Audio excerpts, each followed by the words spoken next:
All right, so welcome, Mr. Pence. This is Victor, guys. Say what's up to Victor. How you doing, my man? I'm doing good. You?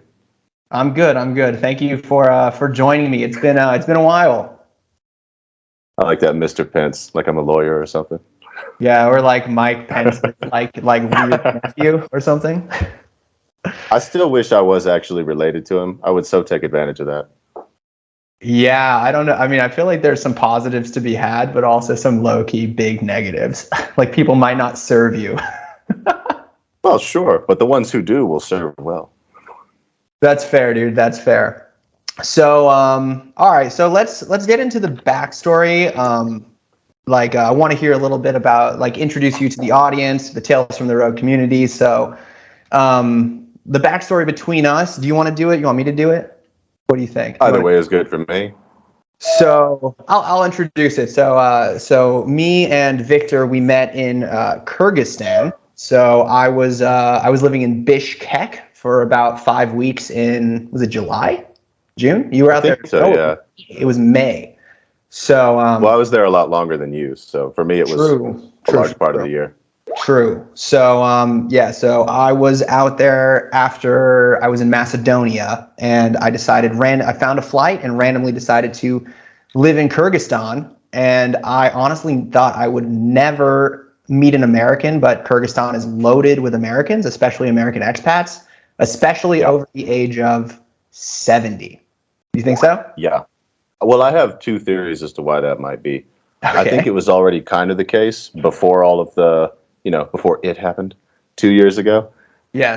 And, it's like Voldemort, the event that shall not be named. Yeah, yeah, the Rona, the thing we can't say. We won't say it. We won't talk about it.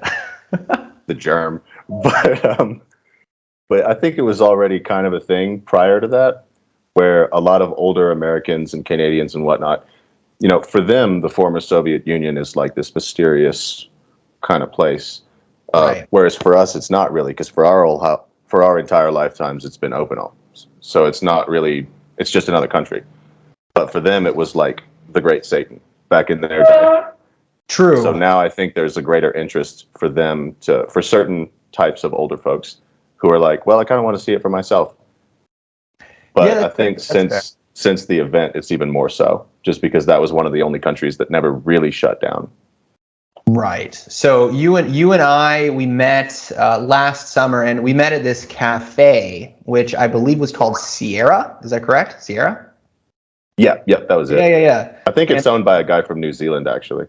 Yeah, I was gonna say the coolest part it was this like Bishkek is this very, for those of you that don't know anything about Kyrgyzstan, Bishkek is this very, very Central Asian city with a lot of Soviet influence and a lot of Kyrgyz people, but there's not a lot of outside influence besides the Koreans, which we can get into later if we want to talk about it. But this cafe was like an island inside of the city. There was like pretty much only foreigners and then English-speaking locals, more or less. Yeah. Pretty much all the locals who went into that particular establishment would have spoken English on some level. Yeah. But English is not common outside. Like, it's not common for people to speak English in Kyrgyzstan at all. I mean, it's not even common sometimes for the locals to even speak Russian outside of Bishkek, especially. So yeah. And it was cool because they used to do it was the only place you could get American style food. So they did that pancake plate with the sausage, and I think they did waffles and burgers and stuff, like super out of place. And yeah. I think they even had tacos or something ridiculous like that. Tacos, man, yeah. So the craziest part about that for me was that there was this basically group of, and I remember we were getting a coffee there, and then the owner of my flat was there, and he asked us to sit and talk with that older group of gentlemen.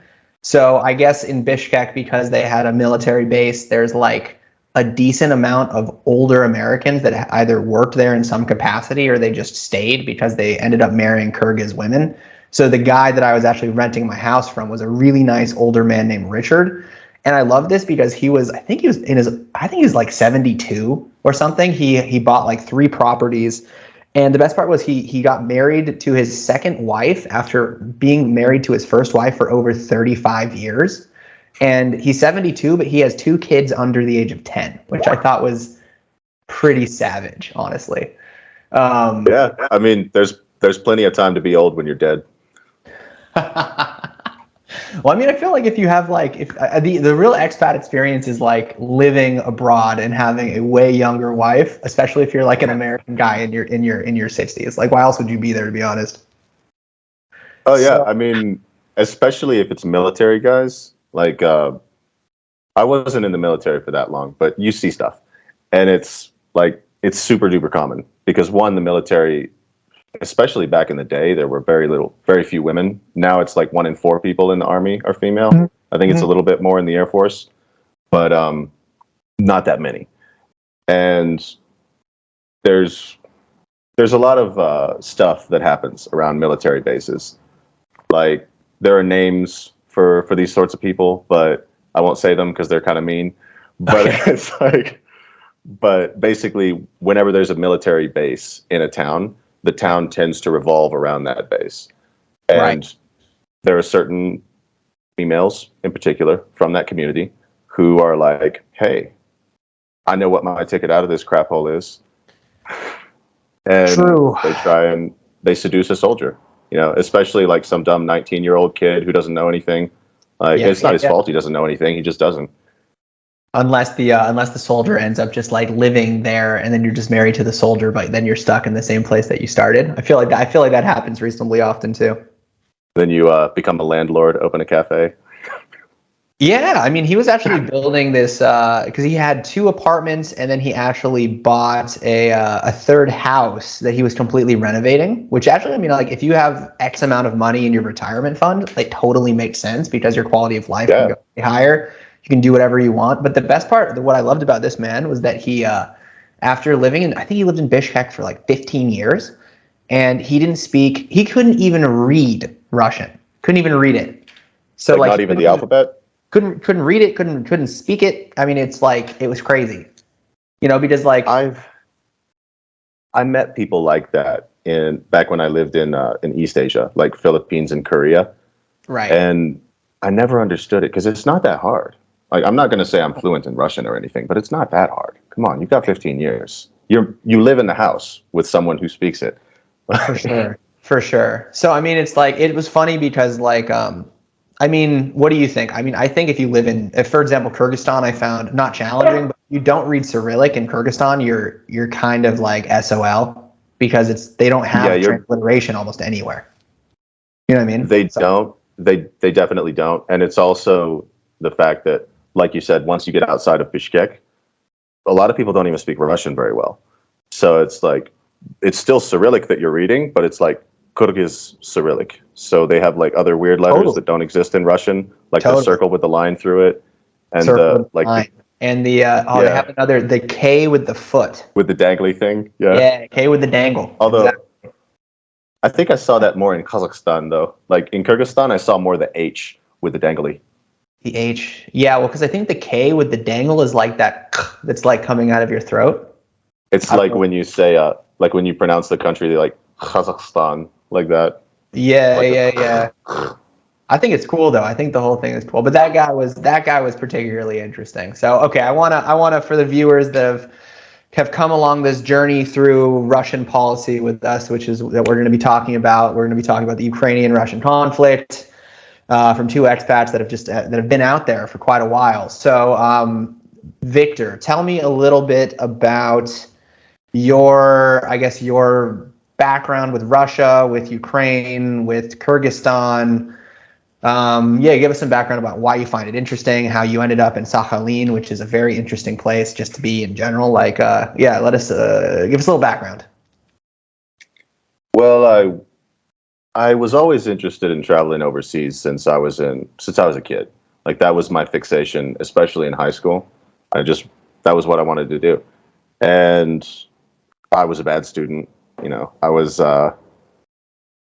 growing up and not. I mean, I'm not going to say that I was in the ghetto or anything. It wasn't like that. It was just I was a troubled child. Let's say I was not in a great place, and coming up, that was my fixation. It was like I'm going to get out of here. When I graduate, I'm going to get out of here, and I made a deal with my parents that if I got straight A's my last 2 years of high school, which prior to that I'd been basically failing. Like I was on the verge of not graduating high school.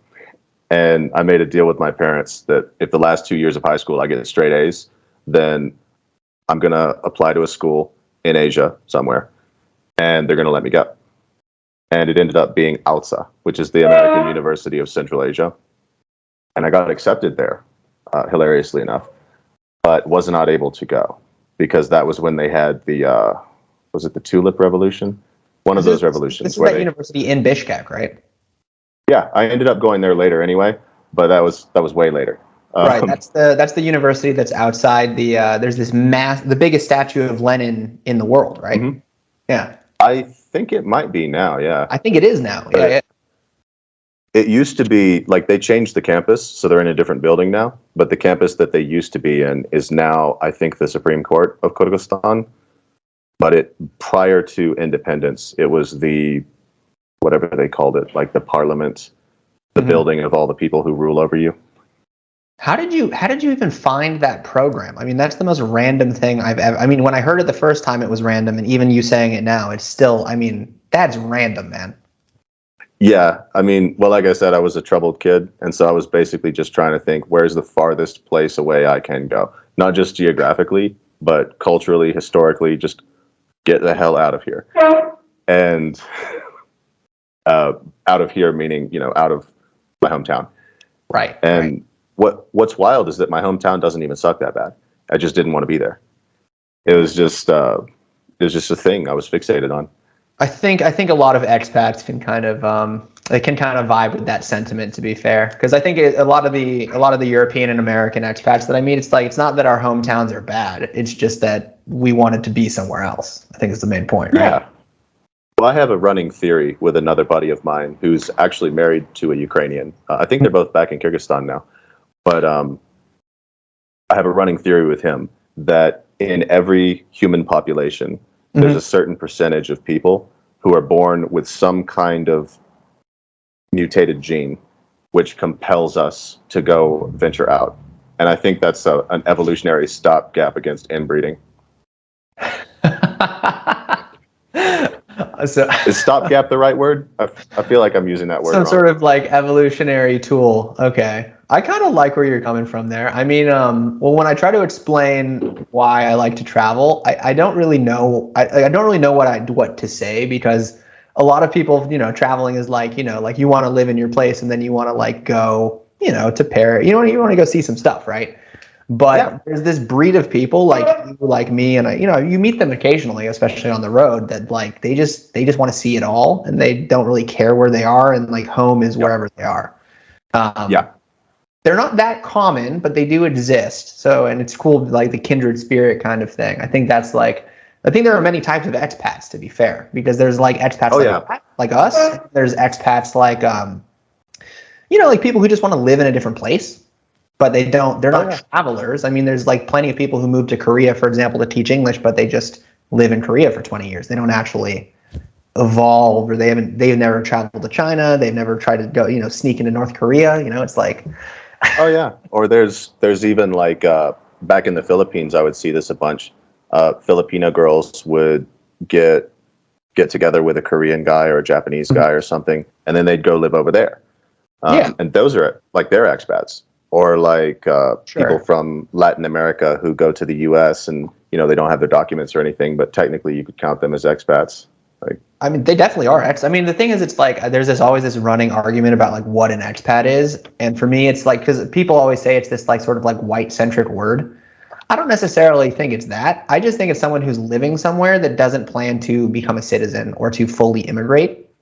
They're just there for a period of time, and they're taking that experience, and then at some point they'll return to their home country or they'll move somewhere else. I think that's kind of my definition. Is that it? What do you think? Yeah, I would agree with that. I would tack on to it that in my case, I would say I would draw a comparison to my own experience back when I was 18, 19, in university. I went to university in the Philippines. And back then, that was 2010 to 2014. So we didn't even have smartphones yet. Right. Nobody had their own computer. So there wasn't really that much to do with the outside world.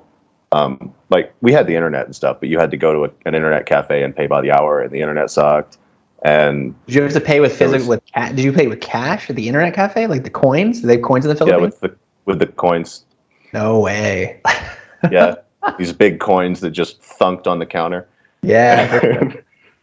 Yeah, and you always got pissed off too because it was on an automatic timer. So as soon as your 1 hour was up, it just automatically turned you off. And if you hadn't remembered to go tell the guy at the front desk, "Hey, I want another hour. Here's another coin," then it would just turn you off. So whatever email you were writing, whatever paper you were typing up, gone. Okay, that's terrible. But yeah, back then I was the white person. Like I was the one. But you weren't living in an expat place in the Philippines. You were like in a very specific city, right? Well, I was in Cebu City, but also back then it was way different than it is now. I've been back several times since, but now it's a much more developed, cosmopolitan, crowded city. Back then it felt like half the buildings were still made of bamboo and scrap wood. So it was like a town more than a city. And I wasn't in like the place where all the expats live, because typically all expats are going to live within some specific area most of the time in most cities that I've ever been to. And it'll usually be like the expensive part of town. And in my case, I could not afford that at the time. So I was just living amongst all of my peers who were Filipino, or they were from other countries, which is even more interesting because we had tons of foreign students, but they were all from these weird, I mean, not weird, but like countries that you wouldn't normally... Unexpected. Right. Countries that as an American you wouldn't normally have much interaction with, like Sudan and Somalia, Papua New Guinea, Iran. Like that's where most of them were coming from, is those sorts of places. Right. Okay. But yeah, as the one white dude, I couldn't really just be amongst other Americans all the time. So I had to assimilate, for lack of a better word. Like when I went back to visit my parents, I had a Filipino accent. And it wasn't something I was trying to be like, you know, some American chick who goes to France for a semester and then she's like, not that. She comes back with a fake French accent, but she doesn't even speak French. But you learned. Did you learn Tagalog or what did you? Bisaya. Bisaya was the lingua franca there, but everyone speaks English too. So like in the Philippines, you don't need to learn the language necessarily, but you're going to pick up bits and pieces here and there if you actually hang out with people. Because what people actually speak is like a Creole pidgin kind of language. It's a mix between English and whatever's local. Right. Okay. So fast forwarding a little bit to so you spent 3 years in the Philippines, 4 years in the Philippines? Well, it was all of university, so that was 4. But then I've been back several times since then. Okay. So all in total, it's probably more like 6.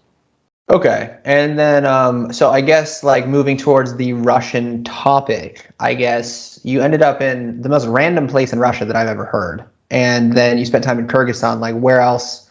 Talk about Sakhalin and then what else, what other connections you have to that realm? Sakhalin was a trip. So I actually dropped out of school in the Philippines and went back later. But Sakhalin was during the period I dropped out. Okay. And I had always wanted to go to Korea. That was just one of those things I just wanted to. And so I dropped out after my 2nd year of university in the Philippines and took a flight to Korea and just bummed it there. And when I say bummed it, I mean I had nothing. Like I was a bum in Korea. It's an expensive place to be a bum, man. In this town, Cheongju. Yeah, like I had no money. Like I had the same amount of money as I had in the Philippines, but obviously it doesn't go as far in Korea. So I was just living off of like carrots. Like I would buy a whole carrot or a whole eggplant, and I had this stuff called doenjang, which is like soybean paste, and I would scoop it and eat that because that was all I could afford, and like ramen and shit. But I ended up applying for a job while I was there in Korea on I think it was Dave's ESL Cafe, maybe one of the other ones. Dave's ESL Cafe, yes. I looked at jobs on Dave's ESL Cafe. That's a throwback. Yeah. I found that job in Sakhalin, in Kasakov, which is the southern port city on the island of Sakhalin. So in Sakhalin, you've got the main city, which is Yuzhno-Sakhalinsk, and it's like smaller than New Orleans, I think. It's maybe like 200,000 people, maybe more or less. It's not big, but Korsakov is like 50,000 people, and it's the main port on the island. So that's where I was in Korsakov. For reference for our listeners, this is the island that it's north of Japan, isn't it? Actually, is it the same island chain? It's by Vladivostok. If you're like as East Russia as it gets, right? It's in the island chain that the Kurilsk Islands are in. So they stretch down to Hokkaido. Yeah. But the Kurilsk Islands, or in English, the Kuril Islands, they stretch from Hokkaido up to Sakhalin. And then Sakhalin and those islands constitute Sakhalinskia Oblast. And Oblast is like province or state. Yeah. But it's I guess it's closest to, I guess, Kamchatka, right? Like we're talking really East Russia. I mean, I don't want to say it's close to Kamchatka, but that's the nearest other thing, really, is Kamchatka or Vladivostok in either direction, or Magadan. Yes. So for me, I think like when I heard that, when you told me that in Bishkek, it was like very, it's just interesting because I think like when a lot of people think of Russia, and I think this is my problem with just the West's view of Russia in general, is they always think of it as this like monolith of a country where you have Moscow, you have St. Petersburg, you have, the other kind of, whatever you can say, Western Rostov-on-Don or whatever. This sort of Western European, these Western European cities. And then we think of Siberia, which is a huge area for sure, but it's actually not the majority of Russia. Like once you get past Siberia, there's still another, fucking 3,000 kilometers of Russia, right? So basically Russia is two places. Well, it's three places, really. Yeah. One is the Caucasus Mountains, which is its own thing. It's its own little area. Mm-hmm. And then you have the Ural Mountains. Mm-hmm. Everything west of the Ural Mountains is European Russia. So that's like Moscow, St. Petersburg, Rostov-on-Don, Novgorod, all that stuff is there. Sure. And then east of the Ural Mountains is Siberia. Siberia is technically, there's actually an administrative region that is called Siberia within Russia, but geographically everything east of the Urals is Siberia. But you wouldn't say Vladivostok is in Siberia. I think that's kind of. You probably wouldn't. I think there's actually four. I think there's the Russian Far East, isn't it? Isn't that what they would call it? Yeah. Well, the Russian Far East is where I was. But if you were to say that to someone who doesn't have a familiarity with Russia, they're not going to know what the hell you're talking about. So it's easier just to say Siberia. But I think that's true. But the thing is, like Novosibirsk, which is like the biggest city in Siberia, is probably 4,000, 5,000 kilometers away from there. Probably like a 6 or 7 hour flight. I think is the point. Yeah. And what's wild about Russia, especially east of the Urals, is that it resembles Canada in a lot of ways. Well, not a lot of ways, but only in the way that most of the settlements of significant size border whatever Asian country is south of Russia. So Vladivostok is like a couple of hours from North Korea. Yeah, totally. Well, I mean, you can't really live much more north in general because the winter. I mean, I think they have a lot of stuff on YouTube now. If you guys are interested, is about Yakutsk, like life in Yakutsk and Irkutsk, which are these dangerously cold cities with these really cool looking people. They're like kind of like the ancient cousins of the Mongols, I guess. But they speak Turkic language. Yeah. They actually, if you speak Turkish, you'll be able to understand a little bit of what they say because a lot of the vocabulary carries over and the grammar is basically the same.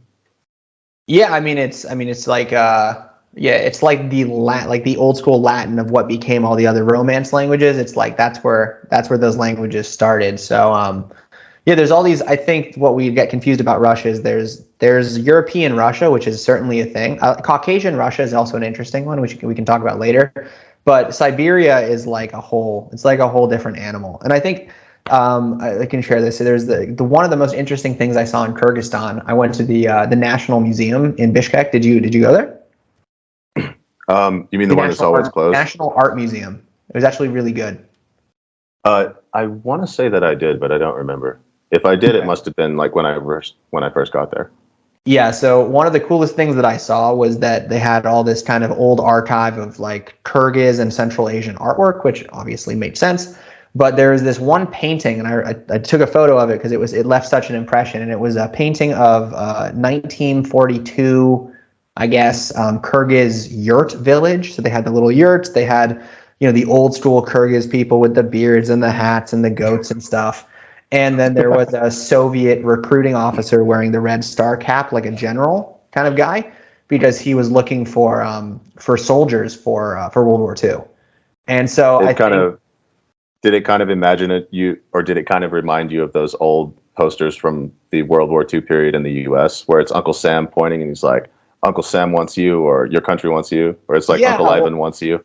I just remember, so in the Russian sphere, there's that big holiday, like May 9th, which I think is Day of the Fatherland, Victory of the Fatherland Day. You know what I'm talking about, right? Yeah. So I think the interesting thing is, like, I think the way that we're like conditioned in the West is, like, when we think of Russia, we think of like people who looked like Stalin, and the funny part of Stalin is Georgian, of course, but like we think of the Red Army being white people. But the thing is, like, we don't picture people from Kyrgyzstan or Ulan-Ude in Russia, where it's a Buddhist province, where there's these Asians, these Central Asian people, or Uzbeks, who are very, like, kind of like the confluence between the Arab world and the Turkic world. Like, these people or like Tajiks, who are basically, they're Afghans. Old school Persian Afghan people, yeah, and like we don't picture that as being part of the Russian sphere nearly as much as just like the Putin ideology, this sort of like Eurocentric, these bad Europeans, where it's like it's so diverse. So I guess, what were the people who was living in Sakhalin? Was it mostly white Russians, or who were out there? Surprisingly, no. If you go somewhere like I forgot the name of the town, but the city in Kamchatka, that's mostly Ukrainians actually who live there, like ethnic Ukrainians, because they got deported by Stalin. Yeah, okay. And in Sakhalin, there was a lot of deportation as well, because basically, for a brief history tidbit for those who don't know, Stalin once ruled Russia. It was the Soviet Union at the time, and if you pissed him off or you ran afoul of the government in some way, you might get deported.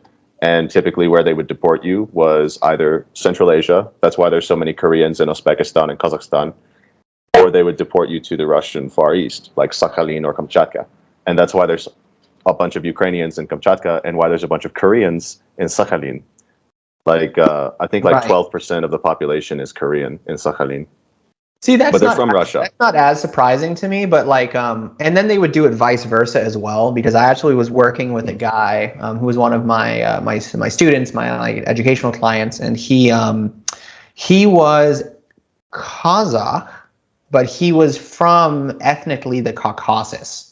So his family, they were from a little province called Ingushetia, which borders Georgia, and I guess his family basically said, Stalin said basically, like, you guys can move to Kazakhstan or you can just disappear. So I think they chose Kazakhstan, which makes a lot of sense. And actually, it's funny. It's funny how often these stories are told through the Russians that you meet, because I actually had another student of mine. She was actually a ballerina in Vienna, a very nice girl. But I was going to Uzbekistan in the summer, and I don't know if you guys saw the videos, but there's a great series if you guys want to check it out. But I said I was going to Uzbekistan. She's like, "Oh, I'm from Uzbekistan." And I was like, and it's funny because, she's like a white Russian with blue eyes. And it's just like, she's like, "Yeah, I'm from a small village outside of Tashkent, like about 2 hours outside of Tashkent." And you're like, I guess, like, it's crazy. It's really crazy stuff. So I was saying, it's like when you and I went on that road trip around Kyrgyzstan, and we would go through these little villages. Like, they weren't really even towns. They were more like villages. And it would be mostly Kyrgyz people, obviously, but occasionally you'd see like someone who looked very distinctly Caucasian, like from the Caucasus Mountains, like Georgian or Chechnyan or something. Yeah, with the big beard and the Muslim hat. Yeah, for sure. Yeah, like that dude who tried to kill us on the road. Yes. That was by the Barana Tower, right? Yeah, I'm pretty sure that guy was either Georgian or Chechnyan. For sure, yeah. For context, I don't know. So on my channel, I have the Barana Tower video, and actually, if you guys are interested and you want to see Victor in one of my videos, I think you were in 2 or 3 of my videos, maybe. Because you Yeah, were I in think so. you were in my video for Karabalta, which is I think one of my favorite videos that I've made on the channel, and then for the Barana Tower, and yeah, we were driving out there in a taxi, I recall, and some dude almost drove our. Was he honking behind us and tried to drive our taxi? No, he was racing No, us. no, it was that our guy, our taxi driver, was Right. trying to Go move around into and the then he other lane to sped up. overtake. Yeah. He sped up, yeah, while as there was a truck heading in the opposite direction about to slam into us.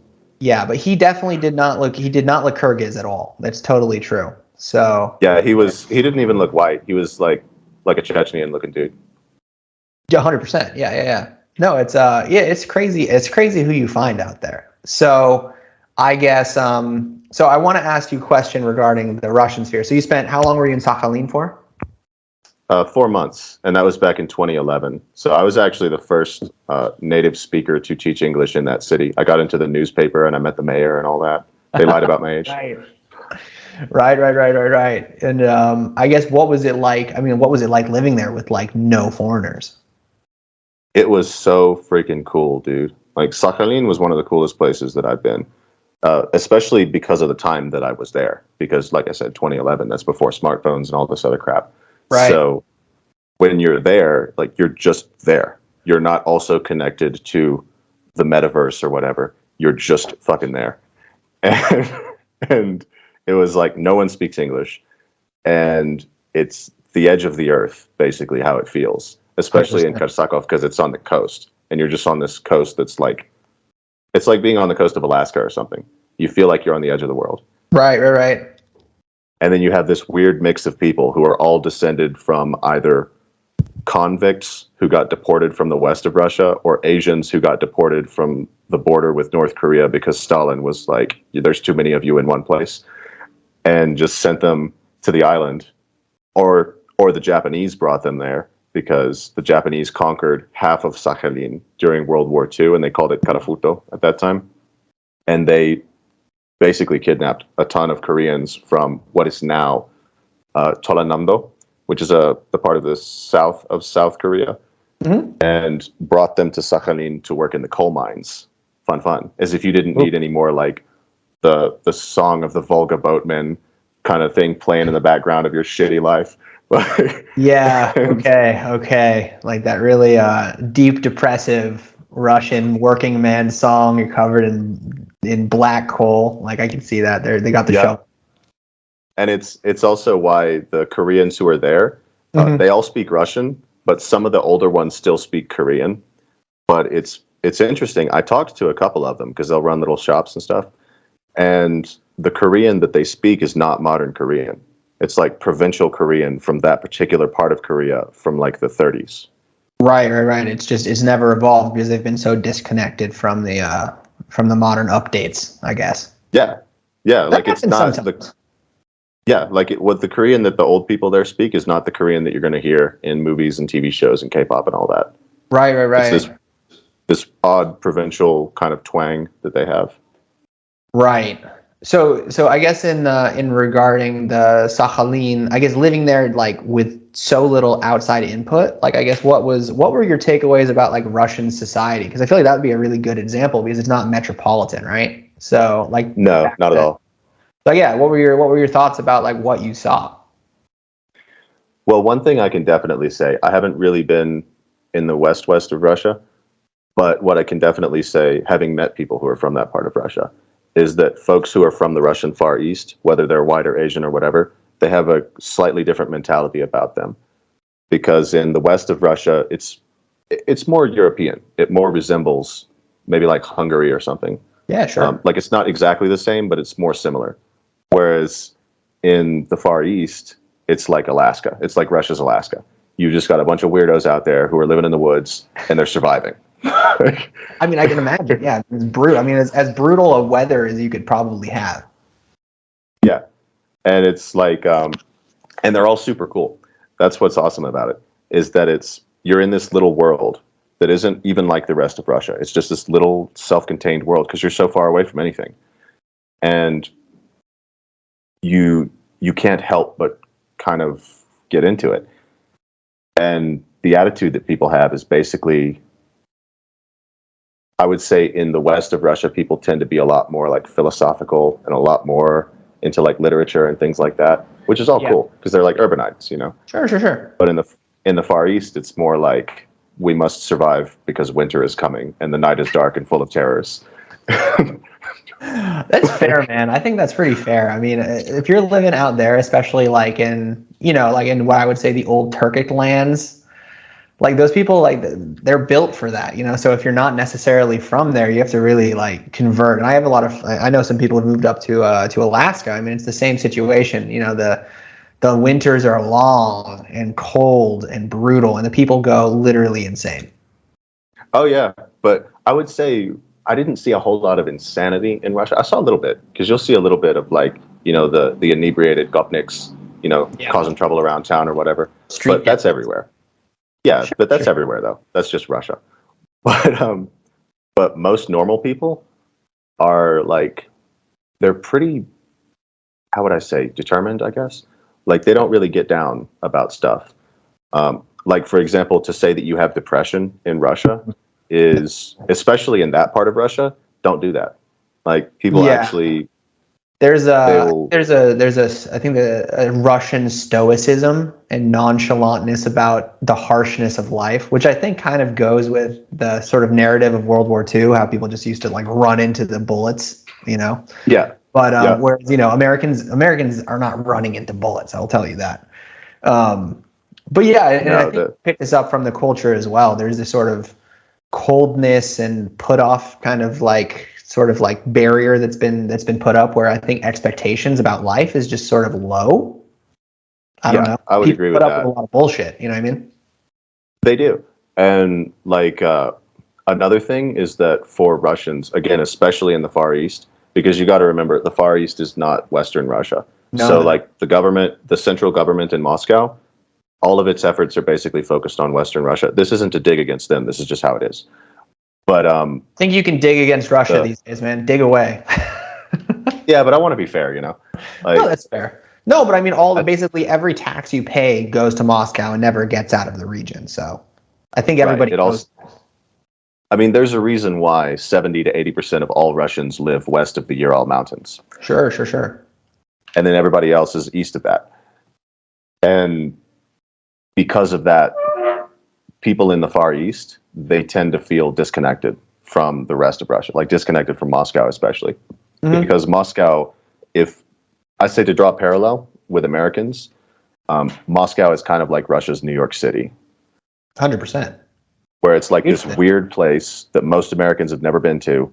There's these like impossibly rich elite people who are completely out of touch.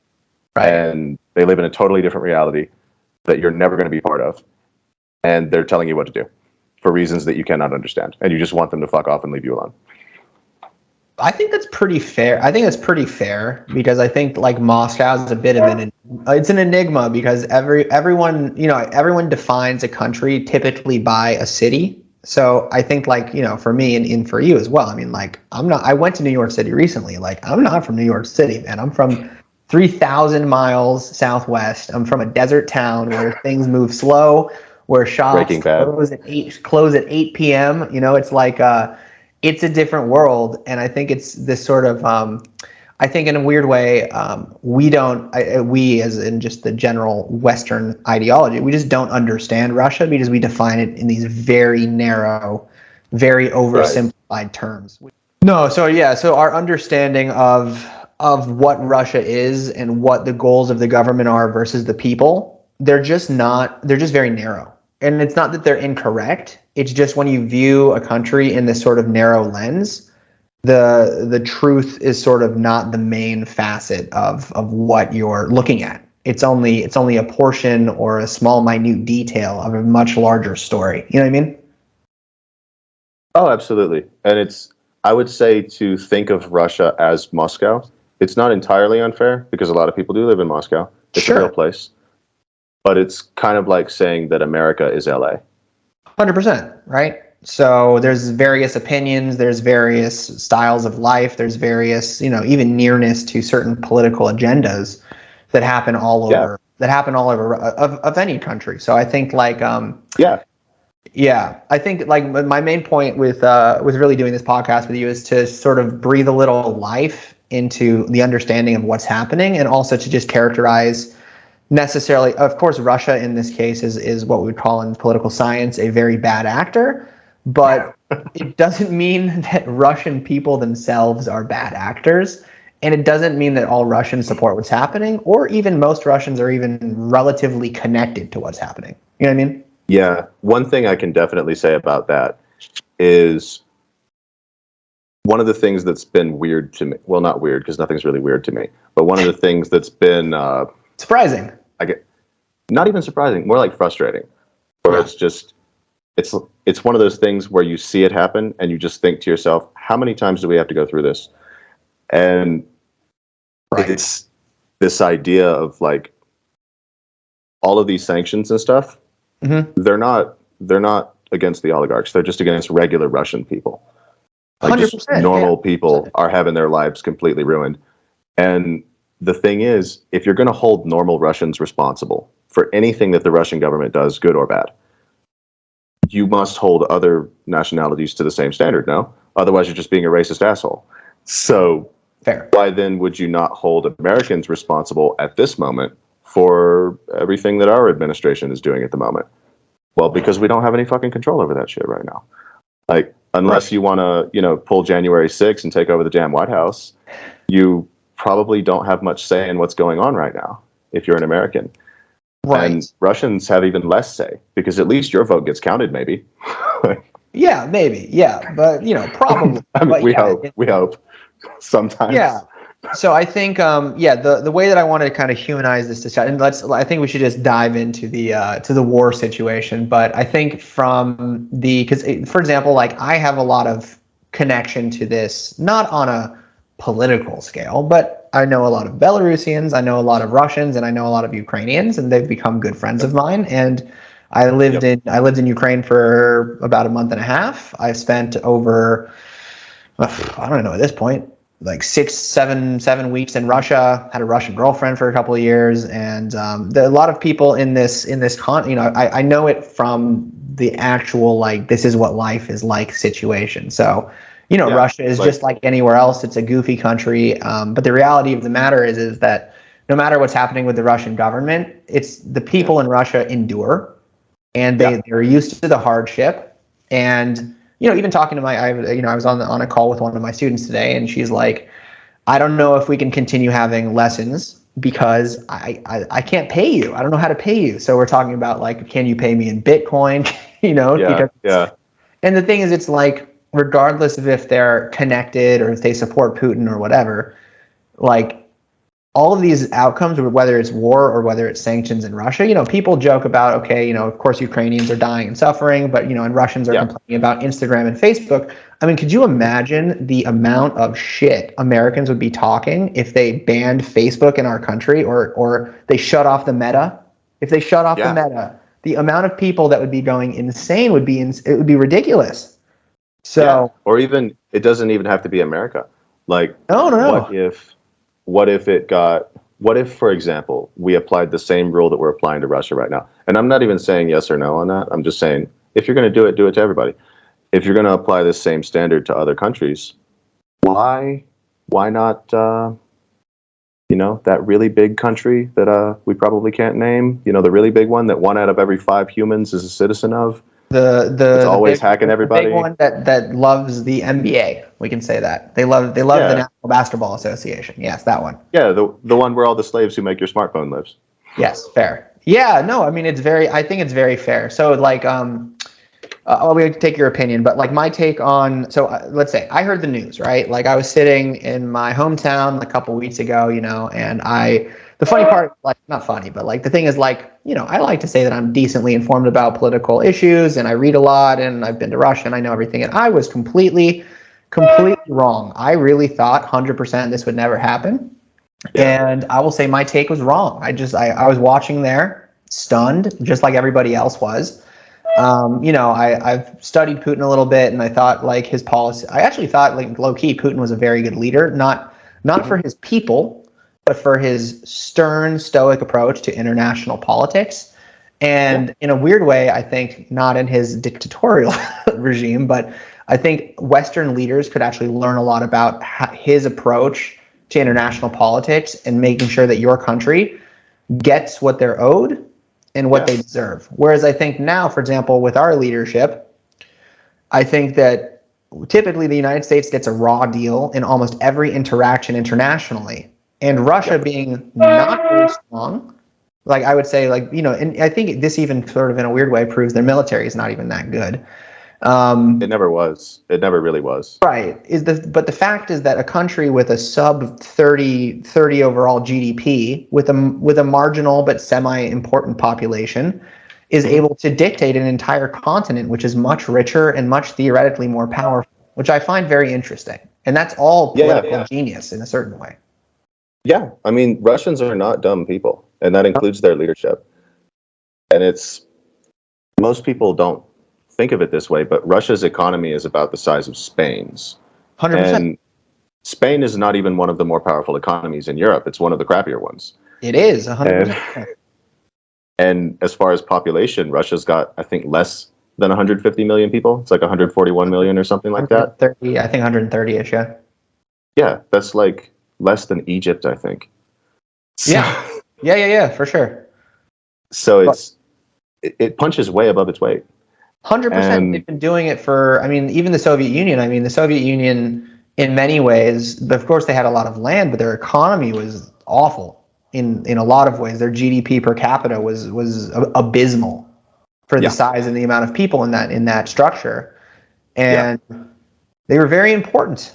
I mean, the thing is, like, China, like the economy, it's not a joke. Some people think it's a paper tiger in certain ways, and I think in certain ways it is. But it's not a joke. But the thing is, the Russian economy is a joke. It's been a joke for a long time. Yeah. And somehow through political leadership and the way that they've gone about it, they have been bullying countries that are much more powerful, which is interesting. And it's happening right now. Yeah, and I think a large part of why people don't understand it, because I will say, for instance, I didn't have a crystal ball. I couldn't tell the future, but so far, nothing has happened that has surprised me in terms of this current situation, because it all makes sense from a historical perspective, and I'm a history nerd. Okay. So a big difference between Russia and China is the fact that Russia is a country that never needed to exist. I don't mean that in the sense of like they suck or anything. I mean, geographically, it didn't ever have to exist. Whereas China was inevitable. It was always going to happen. And China has always been like one of the biggest centers for human population on the planet Earth. Sure. Like, for instance, that Chinese, what do they call the Chinese temperate zone, which stretches from Beijing until I think Chengdu. Like, it's kind of like there's something like 1.1 billion people live in this very small zone. People don't realize how small it is, but China's a big like landmass, but most of the people live very close to each other. They live on top of each other. Yeah.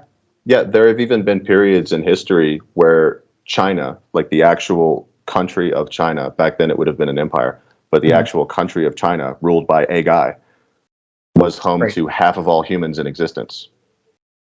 Craziness. Absolute craziness. Yeah. So compare that to Russia, which is basically the Alaska of Europe.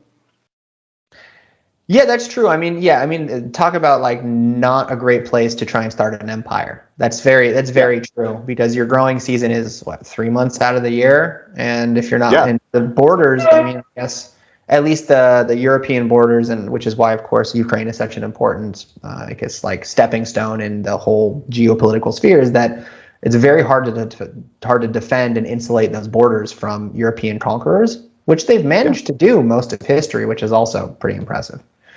Yeah, and they've managed to do it by just being hard as fuck. Yeah.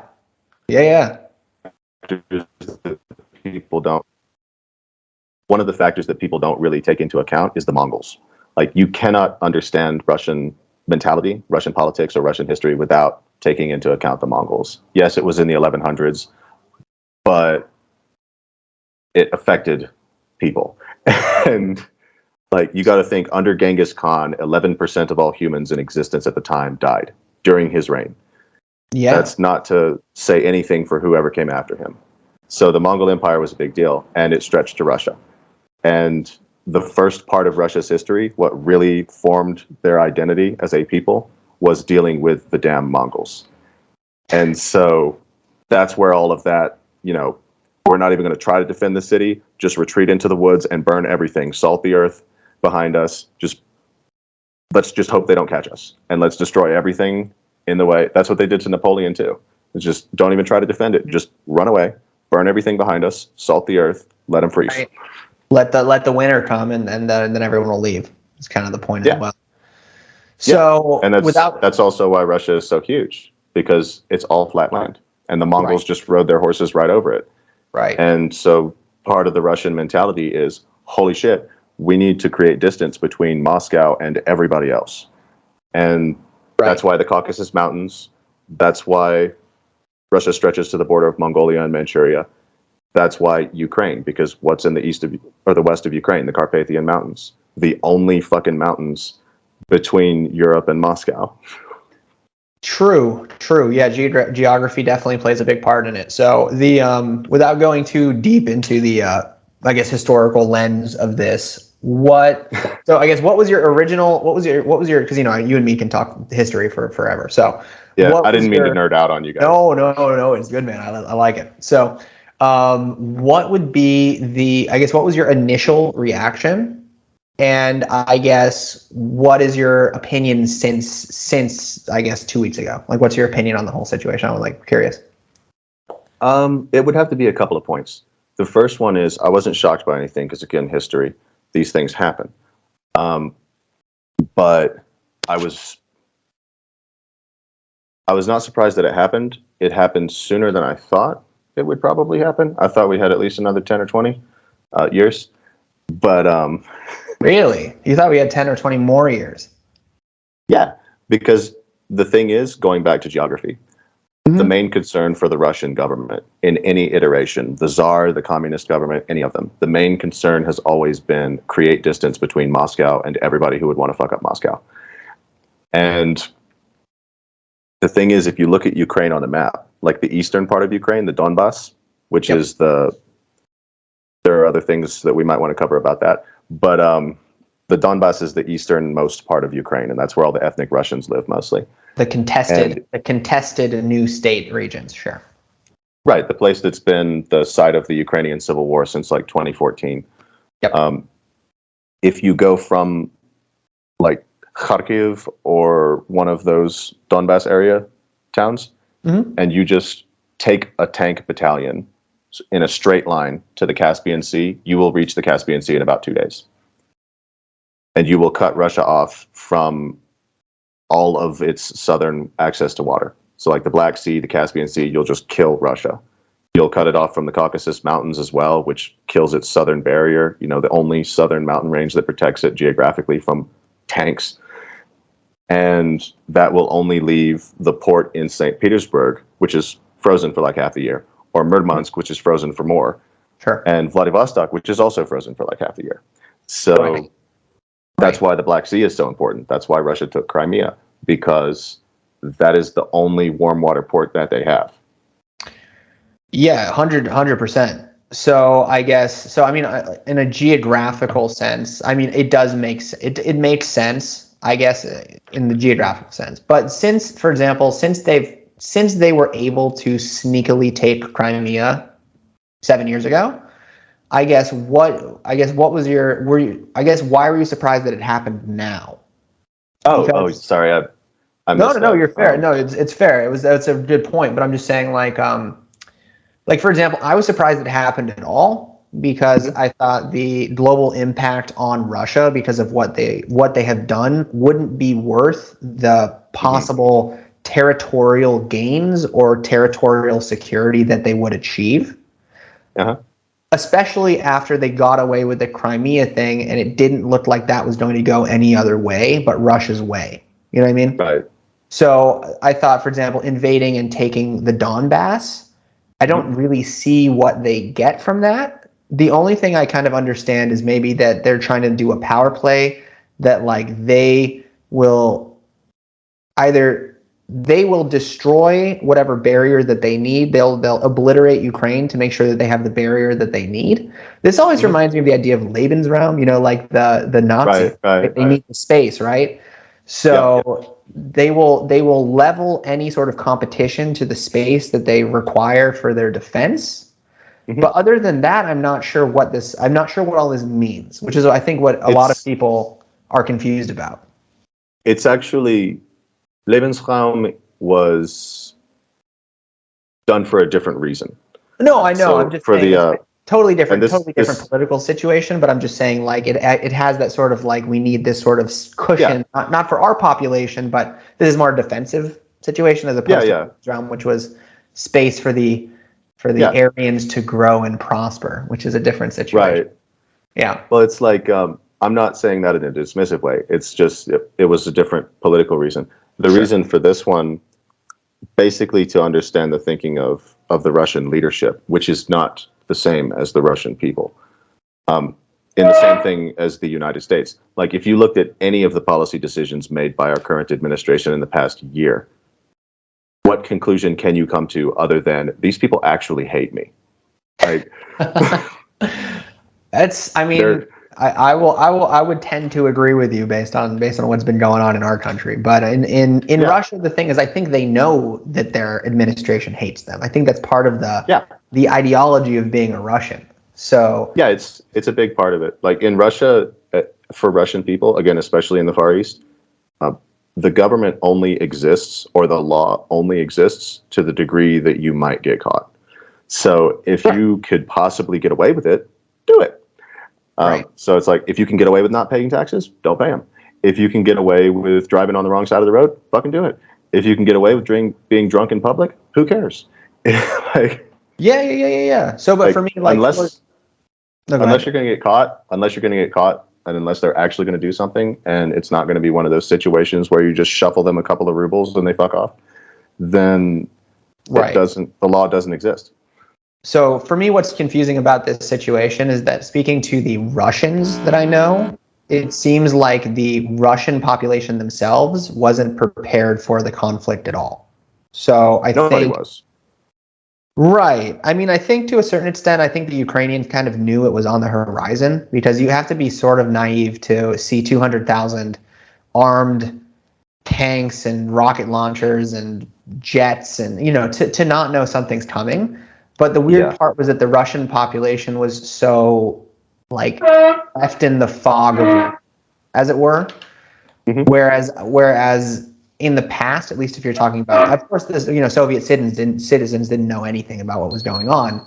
But when it came to war, and when it came to like their nationality and their defense of that, it seemed like everyone was sort of on the same page, So this is why I'm more confused about this political move by Putin at this point. I mean, I'm not Russian, but just having been among them, I can assume some things. One thing is that Russians are very much like everybody else in the sense that they have jobs. Like, not everybody has time to keep up with global politics. Not everybody. If you had asked 99% of the people who are flipping their shit about Ukraine right now, in the U.S. especially, or in any other country, where Ukraine was 100%. 2 months ago, they would have said it was in Russia, if they even knew it existed. 100%. I totally agree. I totally agree with you. 100%. And Russia's the same way. Like, people there have lives. Like, they're not, especially if they're not really that affluent, and they know that they're not going to travel, they're not really keeping up with things outside of their own little area. Right. Like, so if something happens, you got to remember, if you're in Yekaterinburg or like Khabarovsk or something, and then an invasion in Ukraine happens, you're not going to know. Unless it's very far away, it's very disconnected. I agree with you to a certain extent. So I was the walkthrough. So they invaded. I would say the West, my personal opinion, came out with extremely weak sanctions, and then after let's say 5 days, the West realized that they were being a little weak, and they started pushing the dial up a little bit. I was a little bit disgusted to see Germany and Italy protesting the Russians be removed from SWIFT. because that's crippling. Yeah. But it's an interesting thing is that for the average Russian, this war doesn't mean anything except higher prices for certain base goods, which I think Putin knows.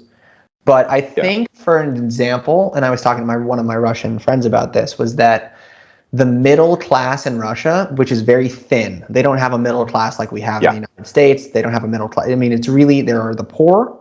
There are these sliver of people who have international jobs, who live in Moscow or St. Petersburg, or they live in their hometown and work online, making European, making euros, making dollars, making pounds, whatever it is, or working in China, obviously. Right. And then there's the oligarchs. So I think that's there's three portions of Russian society. So I'm curious and the what will oligarchs happen. But sorry, I didn't mean to. No. Go ahead. Like, with regard to the oligarchs, for people who don't have an awareness of this, there's about 200 individual people in Russia who control about 50% of all the wealth in the entire country. Those are the oligarchs.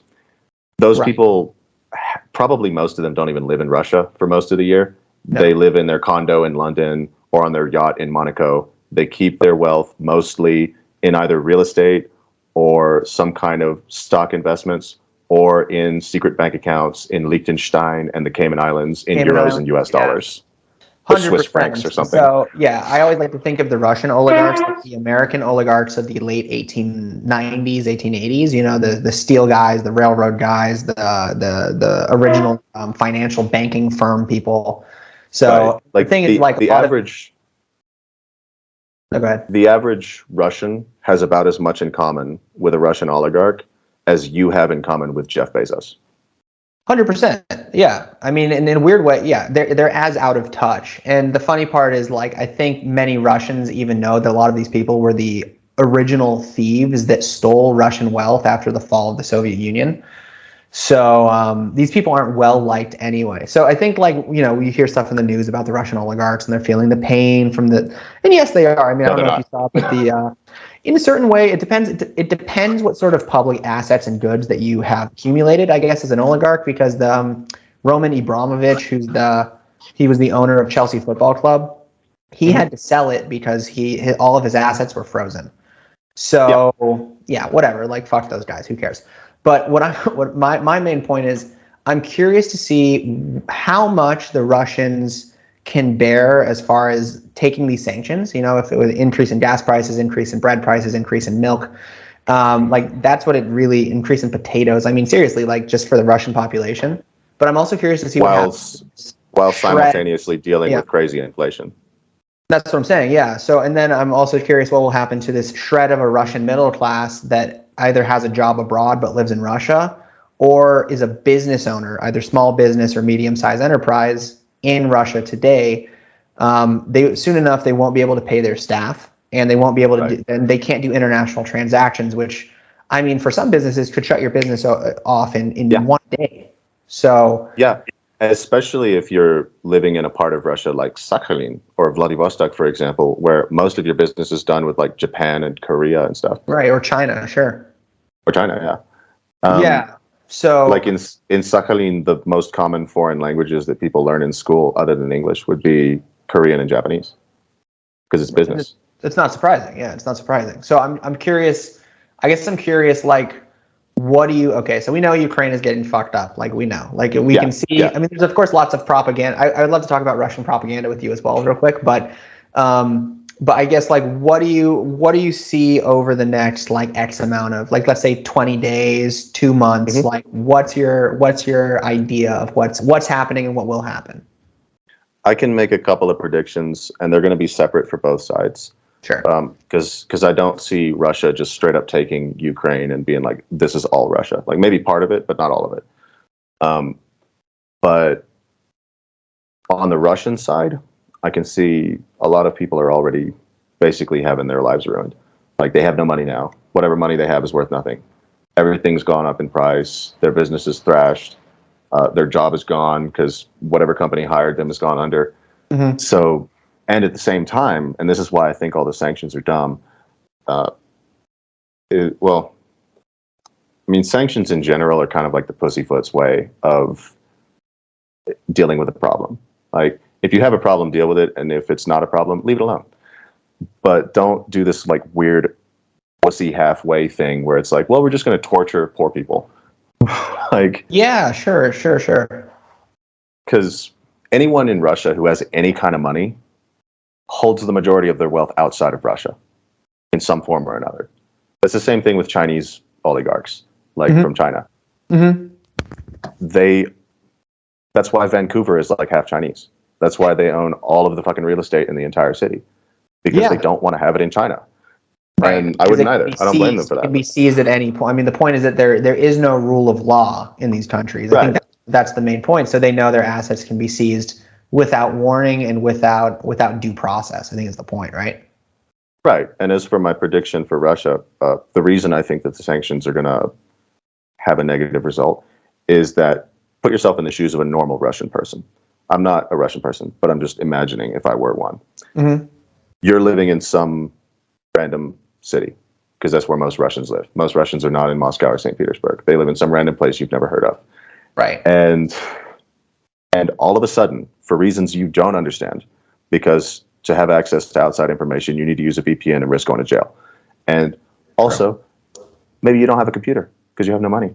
So you're there's no internet, or they've shut off your internet connection. Or they've shut off your internet. So you're just sitting there in this random place in the middle of nowhere, and all of a sudden, everything that you need to live has shot up by like 50 or 100%. All of your savings have been decimated because of currency inflation. And everything that you're hearing from the outside world, if you hear anything at all, is Russians are evil. Russians are like the great Satan of the earth now. And we need to just shut them down, cancel Russia.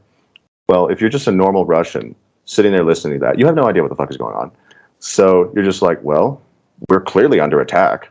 So I guess I'm going to become a hyper-nationalist now. Okay. It's a fair opinion. So you would say that this sort of I'm not saying I don't mean that as like a right or wrong thing.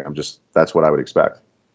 Right. So you would expect the response to sort of this international global they're canceling Russians, right? We're canceling them. Yeah. Like, we're giving them visas, we're taking them out of the global market. So your opinion would be that this will kind of spark this sort of more nationalistic sentiment, because if the world is turned on them and they're not super exposed to it, then there's nothing else to believe in than Russia itself. Well, and there's nowhere else to go, because it's like, for instance, the person that I know, she was telling me that I think it was Aeroflot was canceling all of their flights outside of Russia. Right. Because I don't know if they're still doing this, but they were at the time, I think, because they can't get the parts or something to maintain the aircraft, or because they're worried that once the aircraft lands in another country, the aircraft will be seized and they won't get it back. Right. And just crazy shit like that. Where it's like, if we were to apply this same kind of pressure to any other shitty government on earth, it would be considered racist. But because Russians are mostly white, it's not, I guess. But it's like fair, yeah. I mean, it's straight up.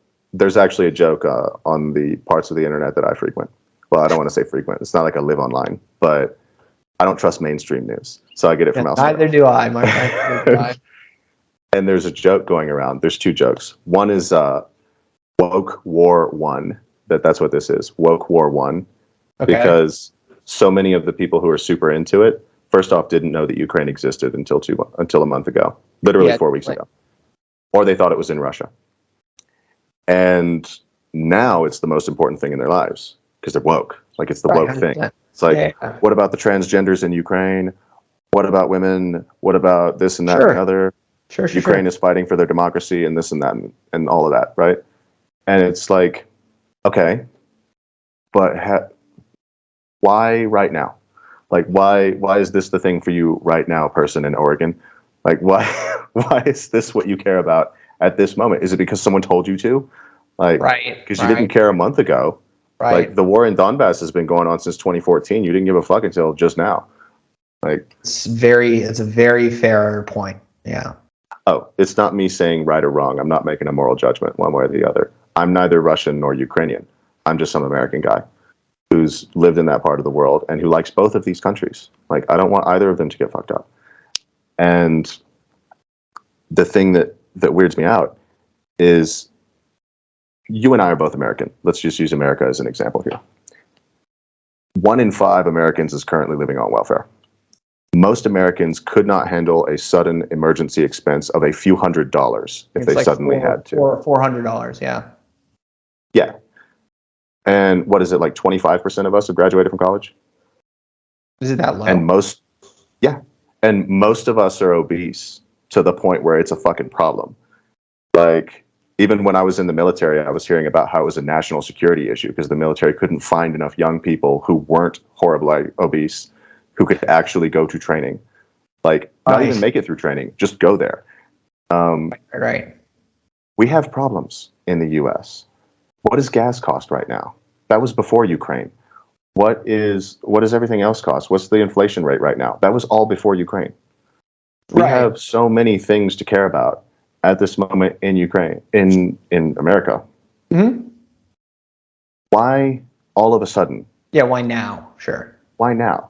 Like, this isn't me saying it's not important or screw Ukraine. It's nothing like that. It's if you are a regular American person who is not going to go and live in this part of the world, who's just some random schmuck in America with not a lot of money, like you're just making it. Why should you care? Like, and why right now? Like, it seems like a distraction is what I'm saying. It feels like some kind of orchestrated media type distraction away from something else. Like, for example, I have noticed this because whenever that thing happened 2 years ago, it freaked me out. I'm going to be honest. It freaked me out because it was like, holy crap, some shadowy group of globalist elites, probably based in Germany, is turning off the world.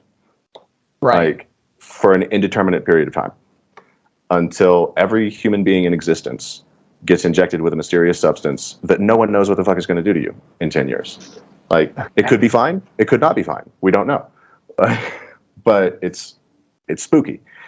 And I don't know if you caught this, but about a month ago, I would say 2 months ago, there were about 4 countries that an unvaccinated, uninjected, whatever person could just go to, right? Mm-hmm. There are about 4 or 5 countries that you could just go to if you were unvaccinated. Mexico is one of them. I actually know a few refugees here who cannot go back to Canada because the government will not let them in. They're actual refugees. And about a month ago, something like 60 plus countries just suddenly gave up. And they were like, whatever, all the restrictions are gone. Yeah. And then immediately, you start hearing about Ukraine, almost as if it was some kind of distraction to help these leaders who had done all this crap to us for 2 years save face, to just distract away from them, to distract away from their moment of shame where they finally give up the ghost on this project that they've been working for 2 years. I don't know that that's what's happening. But I mean, it's an interesting take. I don't know if I would go that far for myself, but I would say that I think the news cycles are really fast. And I think you can even see it with the day 1 of the war versus day whatever it is 17. Like for the first 5 days, it was nonstop coverage, which it's important. It's the first land war in Europe since World War II, and Russia's a nuclear power, and there's a lot of problems. But I think with that comes, I heard this amazing quote the other day. I think it was by Denzel Washington, I swear. So he was saying, no, it was good. It was this great thing. It was someone had posted on Instagram, and they were saying basically like Denzel summed up what I've been feeling for 3 years in 60 seconds, and it's amazing. And so Denzel was basically saying something along the line of that the news lives to make news, but their job is to make good news, right? So for example, your job as a journalist is to provide an objective summary or an investigative summary of our reality, right? That's your job, theoretically. Like objective, but objective, like meaning like your job as a journalist, and I do believe this because I do believe in journalism. I just think it's dead. So do I.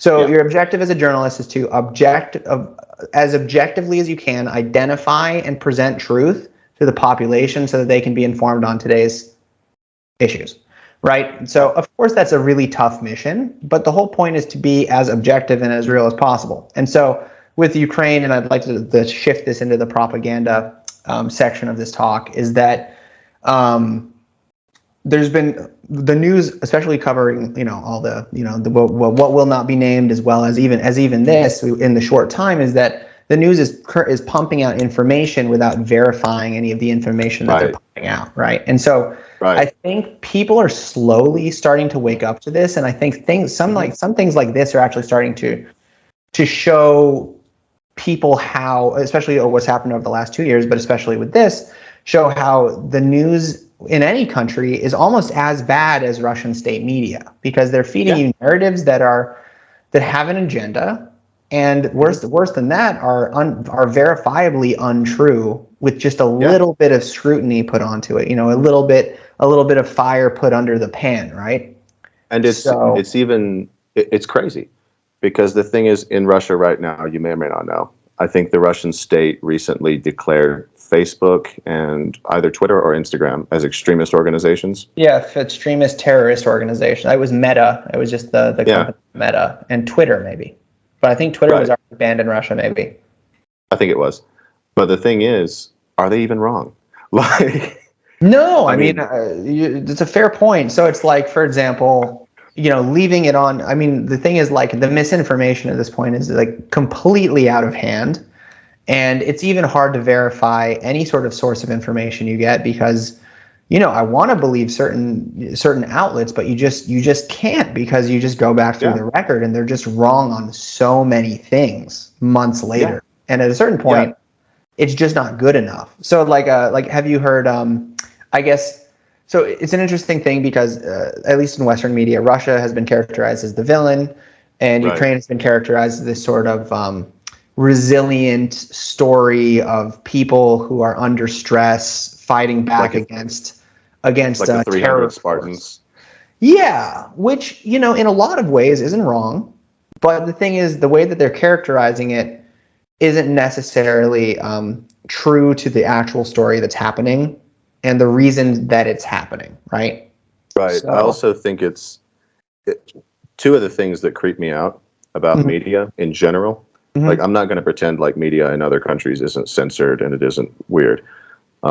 But just generally, one of the things that creeps me out about media is, take, for example, the last 2 years.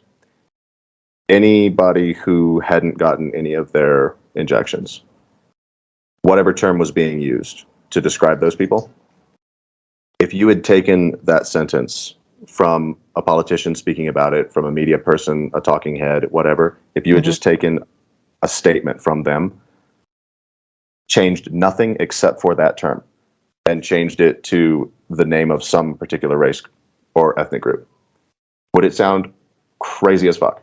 It would.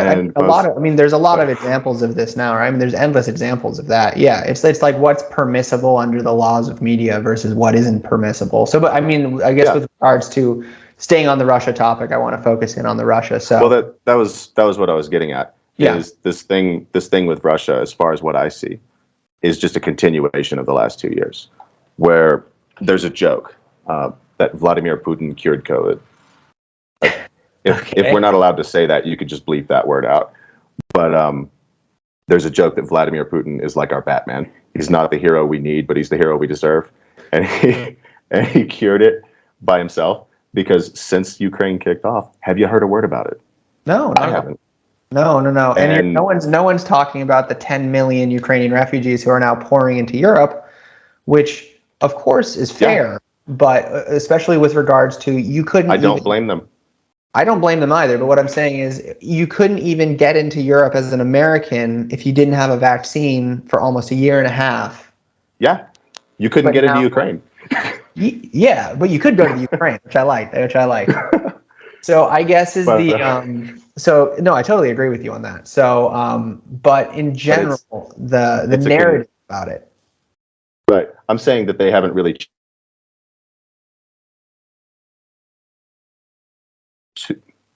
We just talking. Okay, we're back. So what I was saying is that it's a continuation of the. Can you hear me? Mm-hmm.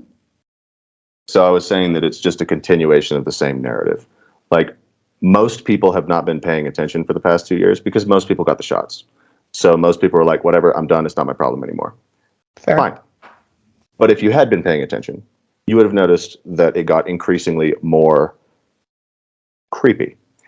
And Okay. now it's basically, we're going to cancel these people from the world. Like, we're going to cancel these people from the face of the earth. We're going to push them to some other place where we're not and put them out of sight and out of mind for the rest of time until hopefully they die eventually, I guess.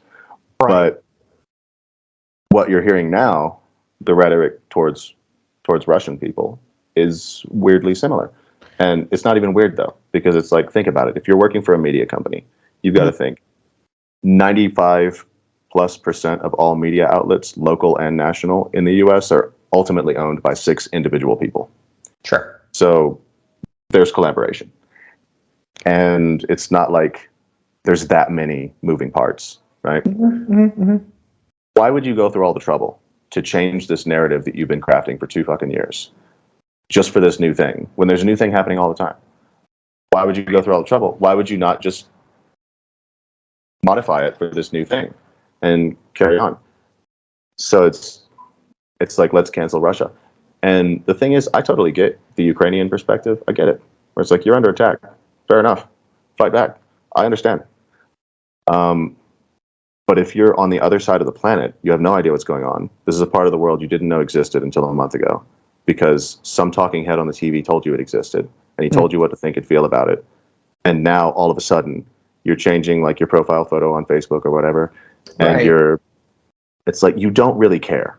You know, this reminds me of Kony 2012, you know, back in 2012, where it was like, there's this warlord out there in the jungle in Uganda, and he's causing trouble, and the US needs to invade Uganda to go get him. Most people didn't register that, but the whole purpose of that campaign was to pressure the US government to invade Uganda with the army. Right. To go find this dude, and presumably other warlords. Joseph Kony. By the time, Joseph Kony. And Invisible by the time Children. that movie, Invisible Children, exactly. Yeah. But by the time that documentary came out, I could be wrong about this, so fact check me, I think it had been 6 years since anyone had seen or heard from Kony at all, like before the movie came out. Could have been, man. I just know the whole thing was a hoax, and the people who were making money selling all that stuff for Invisible Children were like, were just pocketing it. And then they something like one of the people that they said died didn't actually die. They just made it was like a drama. Did you ever see the dude who was like the chief guy in it, the director of the film? No. He got arrested. He got arrested, but it wasn't. We shouldn't have. It was fraud. I mean, it was fraud. I mean, that was blatant fraud. But I think he got caught for that too. But the reason he got arrested was because he had some kind of a meltdown, and he went out into the street in his neighborhood and just started jerking off at cars that were passing by. What? There's a video online. I'm not making this up. You can go find the video. Oh, was this the Jack in It in San Diego thing they were making fun of South Park? Was that what that was? Yeah, that was him. No way. I didn't know. I didn't know where that joke was from. Okay. That's the great commandante who's going to lead you into war in Uganda. Oh God, that's a mess. But going back to Russia, this all reminded me of that, because it's basically just a fad for most people. For some people, it's real. For Ukrainians, it's real. For the Russian soldiers who are in there, it's real. Right. For a certain number of people, it's a real thing. It's real life right now. Right. But for pretty much everybody else, it's just like when whatever that was that happened in France, and everybody changed their profile photo to the French flag for like a month. Yeah. The bombings at the Bataclan. Yeah, but no one really cared. Not really. So here's the thing. So it's interesting. I want to talk about propaganda, because I was talking to one of my Russian friends the other day, and she was kind of laying out what's on the state media, and then I want to talk about the propaganda that's happening in Ukraine that's been in Western media, and we can see if we can find a bit of truth in it. So in Russia, by the go ahead. I don't mean to interrupt you, but just before we start this one, I've seen a couple of things online where people are like going to Ukraine to go and fight there. Yeah. I'm not going to say do it or don't do it, but if you don't have military experience, be aware that in any conventional land war, which is what this is, the highest kill ratios that have ever been really recorded are like 1 to 4, which means you get to take out like 3 or 4 people before you get taken out, basically. So if you go over there, and that's for people with military experience, that's for actual soldiers. So if you're just some random schmuck from England and you think you're going to go over there and become Rambo, no, you're going to die. You're going to be dead within a week. Yeah, I mean, these are like, I mean, you can say what you want about the Russian military, but it's a trained military with high tech equipment. But the issue is it's more of the air warfare and the mortars and the long distance stuff. That's really what kills people. It's not like just I people mean, doing stuff. they don't even have to be trained. You could just freeze and starve to death. Like you That's could just also be a short very on fair. rations. That's a very fair thing. So, okay, so I want to get into the propaganda that what my friend told me what's happening in Russia. So, for those of you that don't know, these are like the main narratives that are happening in Russia right now on Russian state media, and they go as follows. So, the first one is that the United States is operating and expanding an operation to create biological weapons in Ukraine to be used against Russia at some point. That's number one. It's an interesting one. Number two is that Ukraine is a neo-Nazi state that's run by the Azov Battalion, who is a Yeah. real thing, and they are neo-Nazis. Yeah. Yep. And that that's the second part, is the neo-Nazi state, and the third part is that ethnic-speaking Russians are being genocided in Ukraine by Ukrainian extremist groups. So, from what I Like in understand, those are Donbass. like in Donbass, and the Russian nation state has been called to the Donbass and to the rest of Ukraine to rescue the ethnic Russians living in Ukraine. Those are the Right. three main topics that I have heard about. And Yeah, let's hit them. yeah, so I guess the thing is, like, it sounds pretty dumb to me, but is there any validity in any of those, or is it just pure propaganda? Like, what do you think based on, like, just from your own personal opinion? Well, most of the time, just for another history nerd bit, just to make it make sense. So, in North Korea, there's this thing about the U.S. being the great devil, and the U.S. attacked us, and this and that and the other, and most of it is complete bullshit. However, there is actually a big wall on the border that most Americans and most South Koreans do not know about, because you can only see it from the North Korean side. And that's also part of North Korean propaganda, but that's that little grain of truth where they're like, there is this one thing, and it means all this other shit. So it's a little bit of that. Like, the Azov Battalion is real. That's a real thing. They are actually Nazis. Yeah. Like, that's not even a slur against them. That's what they call themselves. They are actual National Socialists with swastikas and black suns and everything. 100%. But that's not what most of the Ukrainian military is. Thank God. No. It's like a few thousand guys, I think. It's a battalion. Sure. And I don't even think they're one of the better equipped units out there. But they are there. And their leadership has gotten like awards and stuff from the Zelensky government and whatnot. So it's not like they're invisible either. Right. They're not. It's not like some small weird faction that's completely disassociated with the greater Ukrainian sphere of military influence. Apparently, they exist, right? Right. I mean, if you were to compare it to something American again, let's take the Klan, the KKK. Everybody's always talking about the KKK. Always has been. The thing is, the KKK is it's a public entity. It's like isn't it like a B Corp? Something like that? Yeah, like their membership numbers are public record. We know exactly how many of them there are. There's only like 3,000 of them in the world. And that's including their chapters in like South Africa and Germany and shit. So within the US, you're basically talking about a few trailer parks worth of people who are actual Klansmen, and they're all poor. None of them have money. None of them have connections or access to power. Right. Most of them live in the woods. Like, they're not a threat. They haven't killed anyone since like the 80s. They're just not a threat. Right. So compare that to the Azov Battalion, which is more threatening, let's say, if you're anyone who a National Socialist might not like. Fair. So it's like, if you're in a situation like in an active war zone and you just happen to live there, you're a Roma, Gypsy, you're a Jew, you're something else, maybe you're gay, whatever you are, you're just not their ideal person. Right. Well, so this roaming band of neo-Nazis is the government now. Like, they are now the law where you live. Right. And that might be an issue for you.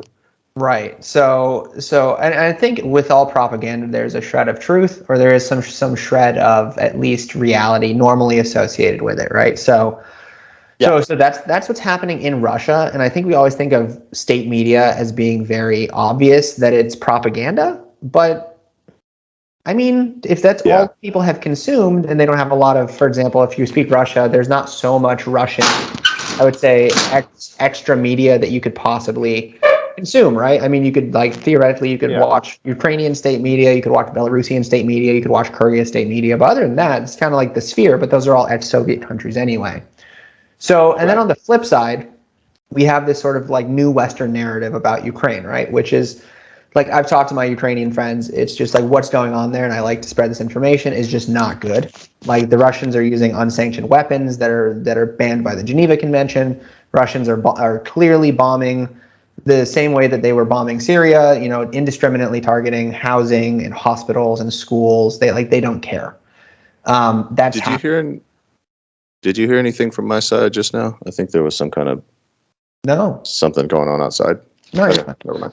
Yeah, so all of that is happening.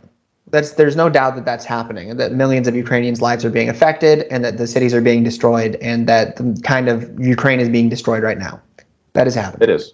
But there is a secondary narrative, which is that Ukraine is this, like, sort of glorious Western society that we're defending, that everything they're doing is right, and that there's a lot of propaganda to prop this up, just as the story about the the fighter pilot, the ghost of Kiev. Have you heard of that story? Right, like the Ukrainian Red Baron. Yes, exactly. Went up there and was taken out. You know, not a real guy. And then the secondary almost was certainly bullshit. Yeah, 100%. And then the second one was what was happened in the first 2 days, and I can even say I fell victim to it. Was there was the Defenders of Snake Island propaganda, where you had 13 soldiers who basically said fuck off to the Russians, and the Russians annihilated them, but when in reality they were just arrested. So the thing is that there's this, and good on them. Don't die for that little island. No, for sure not. So there's this sort of like, many people say what's happening right now in the international community is that Ukraine is losing, for example, losing the land war, but winning the propaganda war, which actually in the long run has a lot more, let's say, beneficial, it can have longer beneficial actions, and which led to a lot of the harsher sanctions that were put on Russia, right? Because even some of the Soviet military equipment that they're finding in Ukraine that the Russians were using, some of that could have been planted. I mean, you don't know. The thing is, like, we don't know. And the best thing that I heard recently was actually from a different podcast that I like to listen to, and it was basically saying that in this case, if it's Russia versus Ukraine, obviously we're going to say, like, fuck Russia, like, we don't like what Russia's doing, Ukraine they're our boys, we're here to defend democracy, la la la. But if Ukraine was having an issue with, let's say, Spain, right? We would be asking, well, why is Spain mad at Ukraine? What did Ukraine do to Spain? Like, Spain is a good country. We don't know, who are these Ukrainians that speak that Slavic language? They're not NATO members. So it's all about the narrative. Yeah. And I actually wouldn't disagree that would be the reality had Ukraine and Spain had some sort of issue, right? Yeah, and frankly, going back to 2014. All of the criticisms that we're making of Russia right now, and this is not me making a moral judgment. I have no dog in this fight. But as a history nerd looking at it, as someone who likes both of these countries very much, Donbass has been going on since 2014. The Ukrainian military has been shelling the fuck out of those towns for, like, how many years?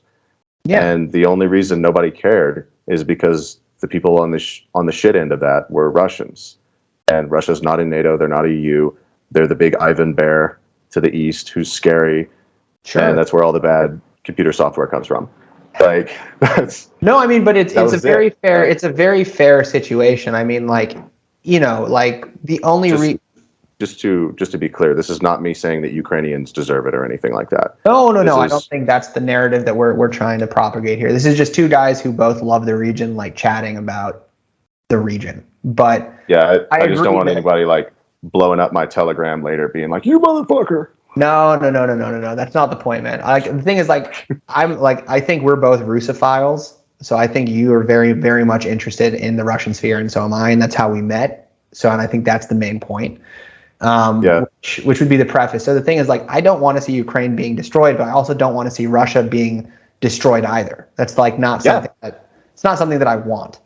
So, but the thing is, and neither Ukraine nor Russia wins in that scenario. no, because Ukraine is Russia's Mexico. It's a country with like maybe around a third of the population of Russia, like how Mexico has around a third of the population of the U.S. Yeah. It's right over there. It's your more poor, more kind of, colorful cousin. A lot of Ukrainians come to work in Russia for the jobs. Yeah, I mean it's and you can't really tell who's from where a lot of the time. It's the baby brother situation. Yeah. So But the interesting thing with the Donbass, and I think it's important to note, is that everyone's so concerned about it now, but people who have been living in the Donbass have been living in a war-torn region since 2014. And they've literally been about it, and people talked about it, this is a ground invasion, a ground war. That was the first ground war in Europe in 2000, since 1945. I mean, you can say large scale, but I mean, thousands, I think it said 14,000 civilians in the Donbass have died since 2014. And I actually, when I was in Kiev, I went to and of course, granted it's a big propaganda museum, but I went to the Ukrainian military museum, and it was, it's heart-wrenching, man. Like you go to the top floor and they have a burnt out tank and this car that was exploded with children inside. And the thing is, it's like, that's been a reality in Ukraine for a long time. So and it's one of those things where a lot of people want to pressure you to take a side, like take the Ukrainian side, take the Russian side, and it's like, dude, I'm American. I don't have citizenship in either of these countries. I think that would change things if I did. I don't have I'm just some dude. So it's like looking at it from a complete outsider perspective. Where you just have the history, you just have like the information that's available to go on. Right. And you don't necessarily have these multi-generational blood feuds or like this centuries of just angst and malice towards each other to go on because you weren't born in that place, Right. And that's another thing that people don't really, especially Americans and other like Anglo-Westerners don't really understand about Eastern Europe, Asia, Africa, and these other parts of the world is that they're way older than us. Like they've been around for a bit. And any conflict that arises now is just the most recent iteration of a conflict that started 1,000 fucking years ago. I think this is a good point because actually, have you heard of Brighton Beach in New York? Mm-hmm. Yeah, so when I was in New York, so Brighton Beach is the Russian-Ukrainian, you can call it a ghetto, but it's the area where all the Russians and Ukrainians settled, right? And Central Asians who came to the United States and lived in New York City. So when you go down there, I saw this in this movie, and if any of you guys are interested in Russian movies and you're American, the most interesting movie you can probably see is a movie called Brat 2, which is like Brother 2. Have you seen that, Victor? I feel like I've heard of it. It sounds familiar. So it's this. It's basically the story of like this Russian gangster who is contracted to go kill somebody in the Ukrainian mafia who's living in Brighton Beach during the end of the Soviet era. So this is like 88 or something, 86, and so it kind of chronicles this. It kind of chronicles the story of this Russian guy, but it's interesting because you can see the United States from the Russian point of view, which you don't normally get to see. And the thing is, the main character didn't speak English, and he went directly to Brighton Beach, where they have, the Russian signs and the Russian cafes and all this stuff. But what I was going to say about Brighton Beach is that I was there like literally 2 days before the war broke out, and these people, like, they get on. Like, Ukrainians and Russians, they are deeply interconnected. Yeah. And just because the political systems are a little fucked up right now doesn't mean these people aren't like brothers deep down, right? So so the thing is, people always say like there's Russia and Ukraine. There's a very blurry historical line between Russia and Ukraine, and there are thousands, if not millions, of people who have Ukrainian grandparents and Russian, and then they move to Russia for work, or vice versa. And so they're hyper interconnected countries, which for me is what's the most disturbing part about it, because it's like if the United States invaded Canada, there's so much cultural meshing. You know what I mean? Yeah, absolutely. And that's like the same thing with again comparing it to Americans, because I would suspect that a lot of your audience is American, and we both are. Yeah. So like within the U.S., how many people, as a percentage, how many Americans who are born in America are actually pure-blooded, like they're just one thing? You know, like they're only Scottish, or they're only Irish, or they're Right, only German. right. Like very few. And Russia and Ukraine are like that. Like a lot of people have like Tatar ancestry, Ukrainian, Tatar, Georgian, Afghar, whatever. Georgian, sure. I mean, these are really mixed peoples, and the Ukrainians and Russians, there wasn't really this line. This is kind of a Yeah, new, this is like a newfangled thing, because Ukrainians were always, of course, they have their own history and they're very proud of it, and the Cossack yeah. Revolution and the Crimean Tatars and all that stuff. But, you know, since the Russian Empire, Kiev was That's always the second city, right? It was always Moscow and Kiev. that's actually something I would want to mention. Sorry, I think there's a bit of a delay on my end. No, I'm not trying to interrupt you, but go for it. one thing I would really want to mention from, again, the historical point of view, because all of this is wrapped up in history. Like you can't understand anything that's going on without understanding history from at least the last few hundred years. Sure. So going back to before the Soviet Union, obviously Ukraine and Russia were the same part of the Soviet Union back then. But before that, you had the Russian Empire, during which Ukraine was still part of the Russian Empire. But before that, you had the Polish-Lithuanian Commonwealth, Yep. which was the largest state in, for lack of a better word, Western Europe. And it included the part of Ukraine that is the most Ukrainian now. Yeah, I Lviv put and, Ukrainian, yeah, I the put most Ukrainian in western quotes. Yeah. I'm putting Ukrainian in quotes not to dismiss them, but because they actually have a different language. Like they've got their own stuff going on, because they were basically Polish for a long time. But then the rest of what is now Ukraine was not part of that. That was Russia. Right. 100%. And that's where all the ethnic Russians live now. So that would be like your Crimea, that would be your Donbass, that would be your Kharkiv. And Yeah, then to the and west Kiev. side, And Kiev too. yeah. And then on the west side, your Lviv and all those places that are like very characteristically Ukrainian, Yep. that was part of Poland. And so that's where the difference is between Ukrainians and Russians, just for people who are confused about that.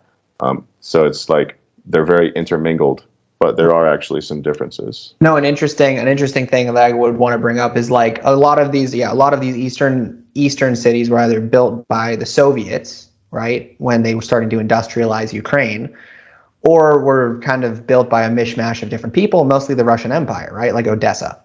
But a city like Lviv actually was, I think it was a part of the Austro-Hungarian Empire, the Lithuanian Polish Commonwealth. So it went between German-speaking, Polish-speaking, German-speaking, Russian-speaking, Ukrainian-speaking many times. So, and I think that in a weird way, the center of the Ukrainian nationalist movement is coming from the West, because they are, I think, historically quite a bit different from the East, I think is the main point, right? And that's always been the case. Like even before all of this, that was where Ukrainian nationalism mainly came from. If you go to the west of Ukraine, and this is me just from what I've heard, if you had gone to the west of Ukraine, again, this is before the war, to the west of Ukraine, Ukrainian nationalism is much more common there. In the east of Ukraine, everybody's got Russian passports, speaking Russian, they're ethnic Russians. They don't really see a distinction between Ukraine and Russia. Right. And now, it's even more so the case. But Ukrainian, it's not completely mutually intelligible with Polish, but it has a large degree of mutual intelligibility with Polish. Yeah. Where like more than Russian does. Absolutely. Yeah, it's exactly that and Belarusian. They're kind of like the sort of like borders between the Russian world and that sort of like Central European Slavic world. So, So, I want to hit the final note here, because we're running on an hour and 45 minutes, which I'm very impressed with. Oh, what were those? No, I'm not. We got to hit those though. We're not doing that yet. The last point about this conflict is that moving forward, NATO is having a big summit tomorrow, and of course, I'm going to release this video tomorrow, so March 24th. So that will probably already be over. But I guess, what do you see as the next steps in this conflict? Where is it going? What's your opinion? From the NATO side or the Russian side? Yeah, you pick. Both sides. Where's it headed? Well, on the Russian side, I don't think they really have much choice other than to just double down and possibly create their own parallel internet and their own version of Swift and their own parallel thing. Okay. So I wouldn't be surprised, honestly. Maybe in some partnership with China, who they hate, by the way. Anyone who thinks that China and Russia like each other, you're wrong. They tolerate each other because everyone else hates them. They tolerate each other, I think, is the main point. So I also saw Russia and Putin and Modi from the Prime Minister of India making some sort of transnational deal, which will allow the flow of goods to continue between India and Russia, which is obviously a big market. Right. So we'll see where that goes. I know he's taken calls from Pakistan. So the thing is, like, while we think Russia is sanctioned and isolated, there's all these countries that are still on the table, right? Yeah. And from the NATO side, I think I don't even think it's a lack of understanding.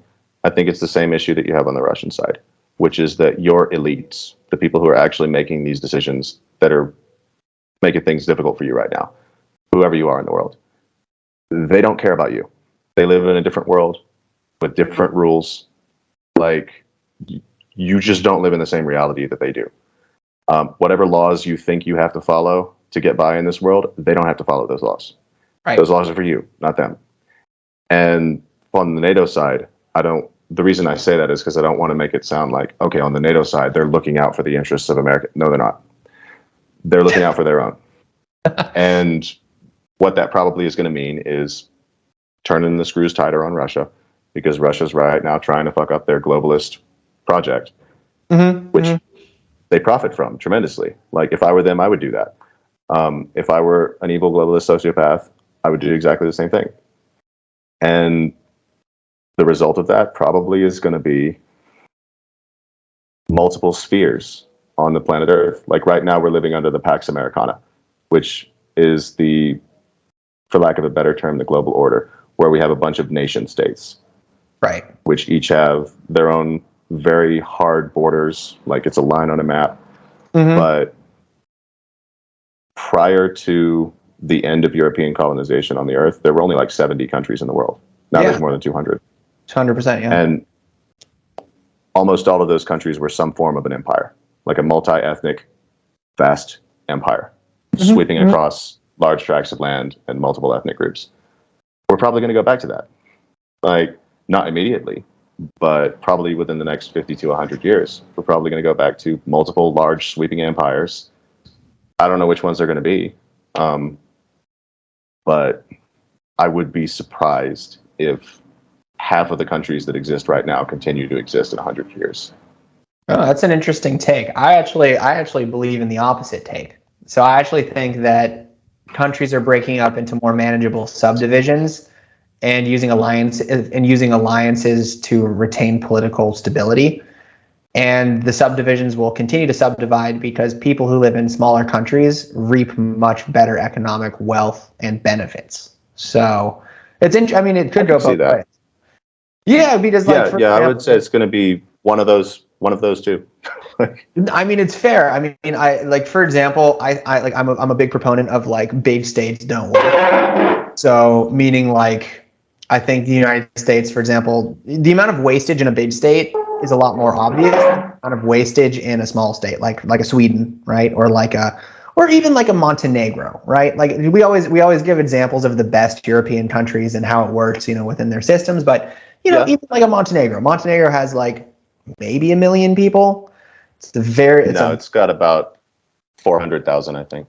Okay, even less, right? So the thing is, like, if it is a real democracy, which maybe it is, maybe it isn't, the government is much more accountable to those 400,000 people, right, than the president of the United States, which is accountable to 330 million people, right? So I would say that increased accountability would further the internal development of the country, because if those people aren't getting the job done, they will find people who do. That would be kind of my main argument on that one. What do you think? In theory, yes, But the thing I'll tack on to that, and this is, once again, I wasn't in the military for a long time, and I didn't do anything impressive while I was there. But while you're in, you think about things, because every song that you have to sing while you're marching involves you being killed somehow. And everything is like, you have to throw grenades and shoot at targets that look like people. And it's like, you end up thinking about, what if I die? And you start thinking, what is actually worth fighting for? And the thing is, most people are safe. This isn't just an American thing. Most people in the world are safe. Most people have never been in a fist fight. Most people have never been in combat. Most people have never been in the military. Right. Unless you're Russian or Ukrainian, in which case, if you're a guy, you have to go, unless you can bribe your way out of it. That's another side note. The vast majority of all the guys who are actually on the ground fighting right now in Ukraine on either side of the border, on the Russian side or the Ukrainian. Yeah, they're basically slaves. They get paid nothing, and if they run away, they will face consequences for that. So it's like, they don't want to be there. But like if you're Ukrainian and you're a guy and you try to leave Ukraine, like you try to walk across the border, the Ukrainian government, from what I understand, will stop you at the border, put a gun in your hand, and send you to the front. No, that's 100% because you are true. not allowed I know a lot to of leave. Yeah, if you're between the ages of, it's crazy right now, 18 and 60, you will be automatically conscripted if you're male. Yeah, but it's not crazy though. That's the crazy part. The crazy part is that it's not crazy. What's crazy is that we think it's crazy, because historically that's the norm. That's most of human history, is countries fucking with each other and the elites of those countries conscripting you to go and die on the front. And that's fair. I think that's a fair point. It's crazy that we think it's crazy. Yeah. We live in a very, like, I in a way, like, I don't personally believe in this whole like privilege debate, and that's not what I want to talk about today. But in a certain sense, we are all incredibly privileged, because throughout the majority of human history, you have basically no self-determination, and you're probably going to die fighting for some king, because if you didn't fight, they would kill you and your whole family. So exactly.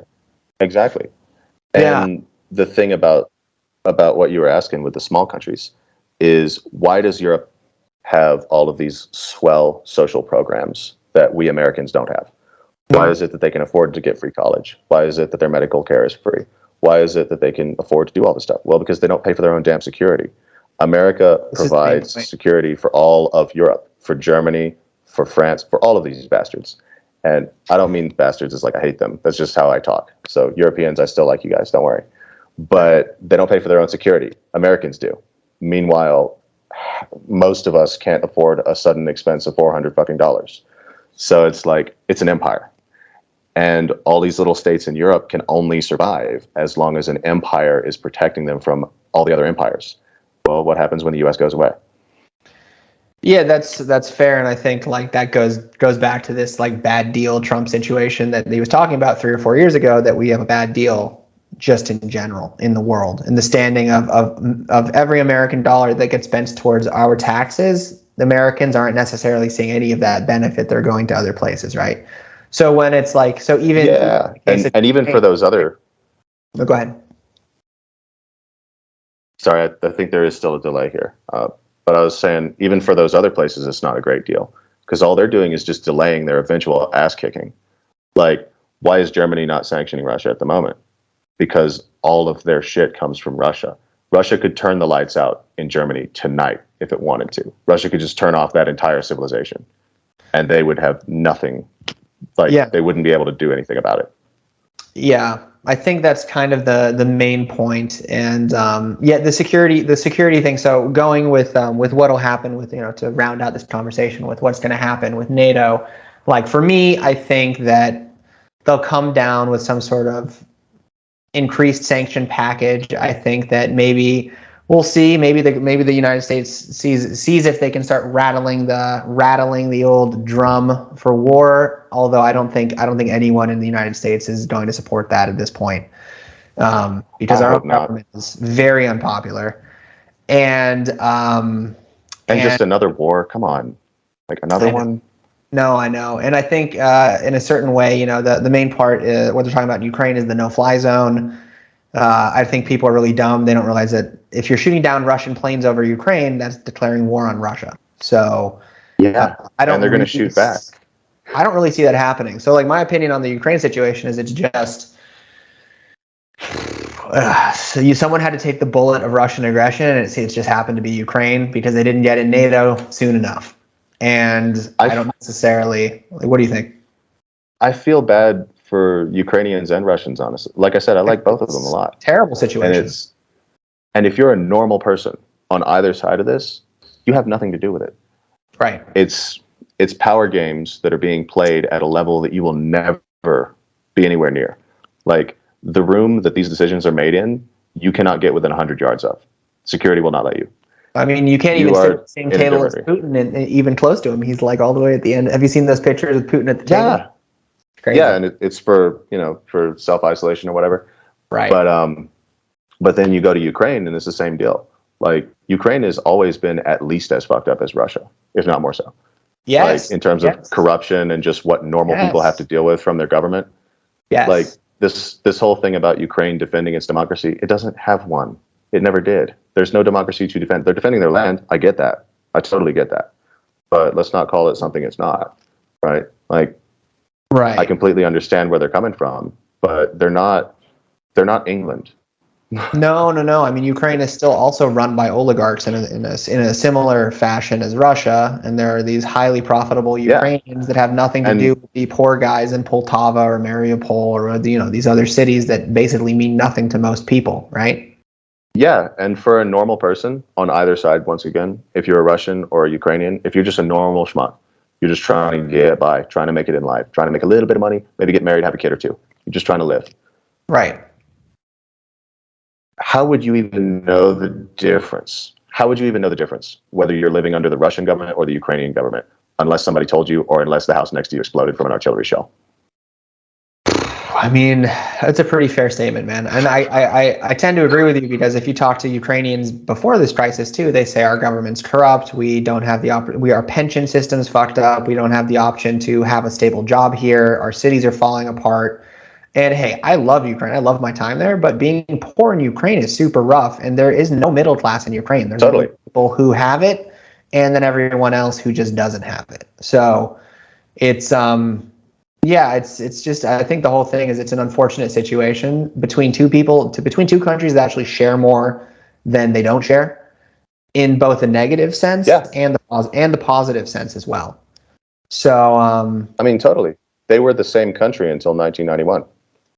Yeah, I mean, how long was the Ukrainian sphere under the Russian Empire? Like 300-400 years, right? Even longer, right? Right. Like literally everyone who is over the age of like 31 or 32 was born in the Soviet Union. Country. Yeah. Which is, I think, why it's so devastating, because it's how brothers can do this to each other. But yeah, I think that when we ascribe certain like ideas of war on people, I think we ascribe a lot more power to the people than they actually have, right? So most of the Russians and we ascribe a lot more confused, to say the least. Yeah, and we ascribe a lot more blame than they really deserve as well. Because for example, let's say France has been doing stuff in Mali and other African countries for like forever. Yeah. I don't really know much about that situation, but could we blame every normal French person for whatever happens in Mali? Like, would that be reasonable?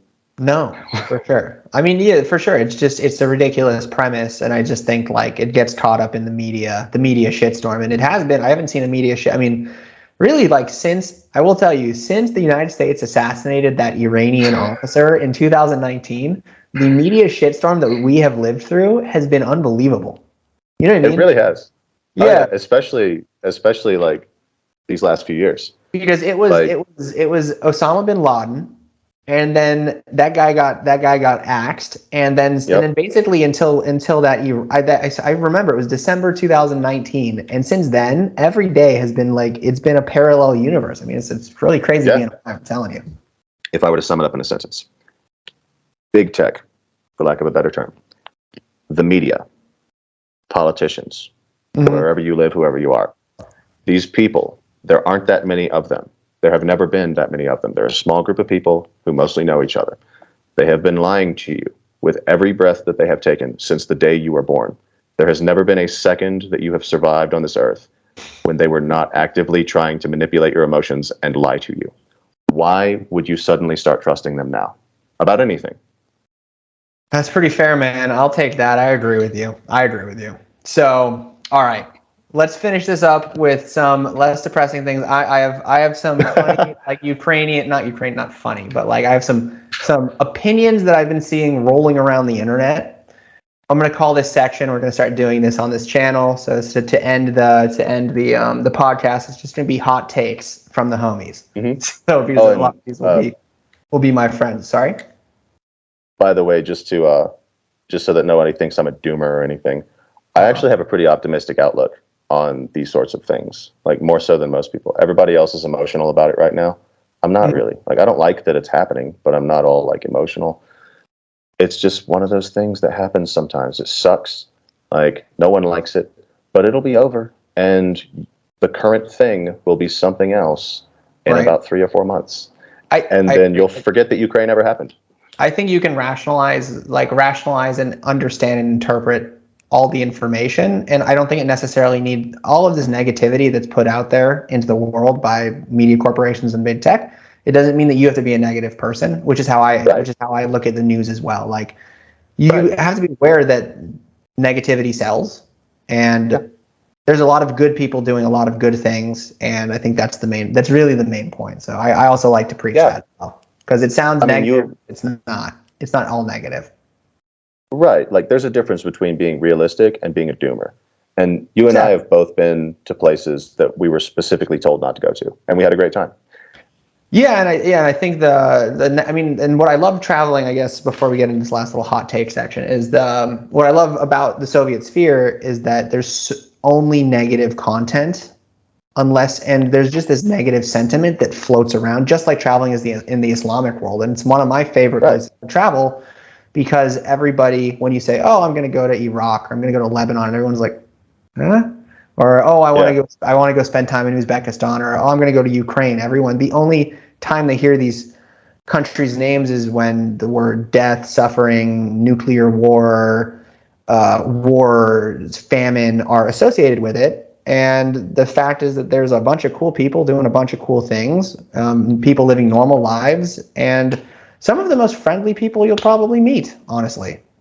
Yeah, and people are people. Like, everybody everywhere basically is similar.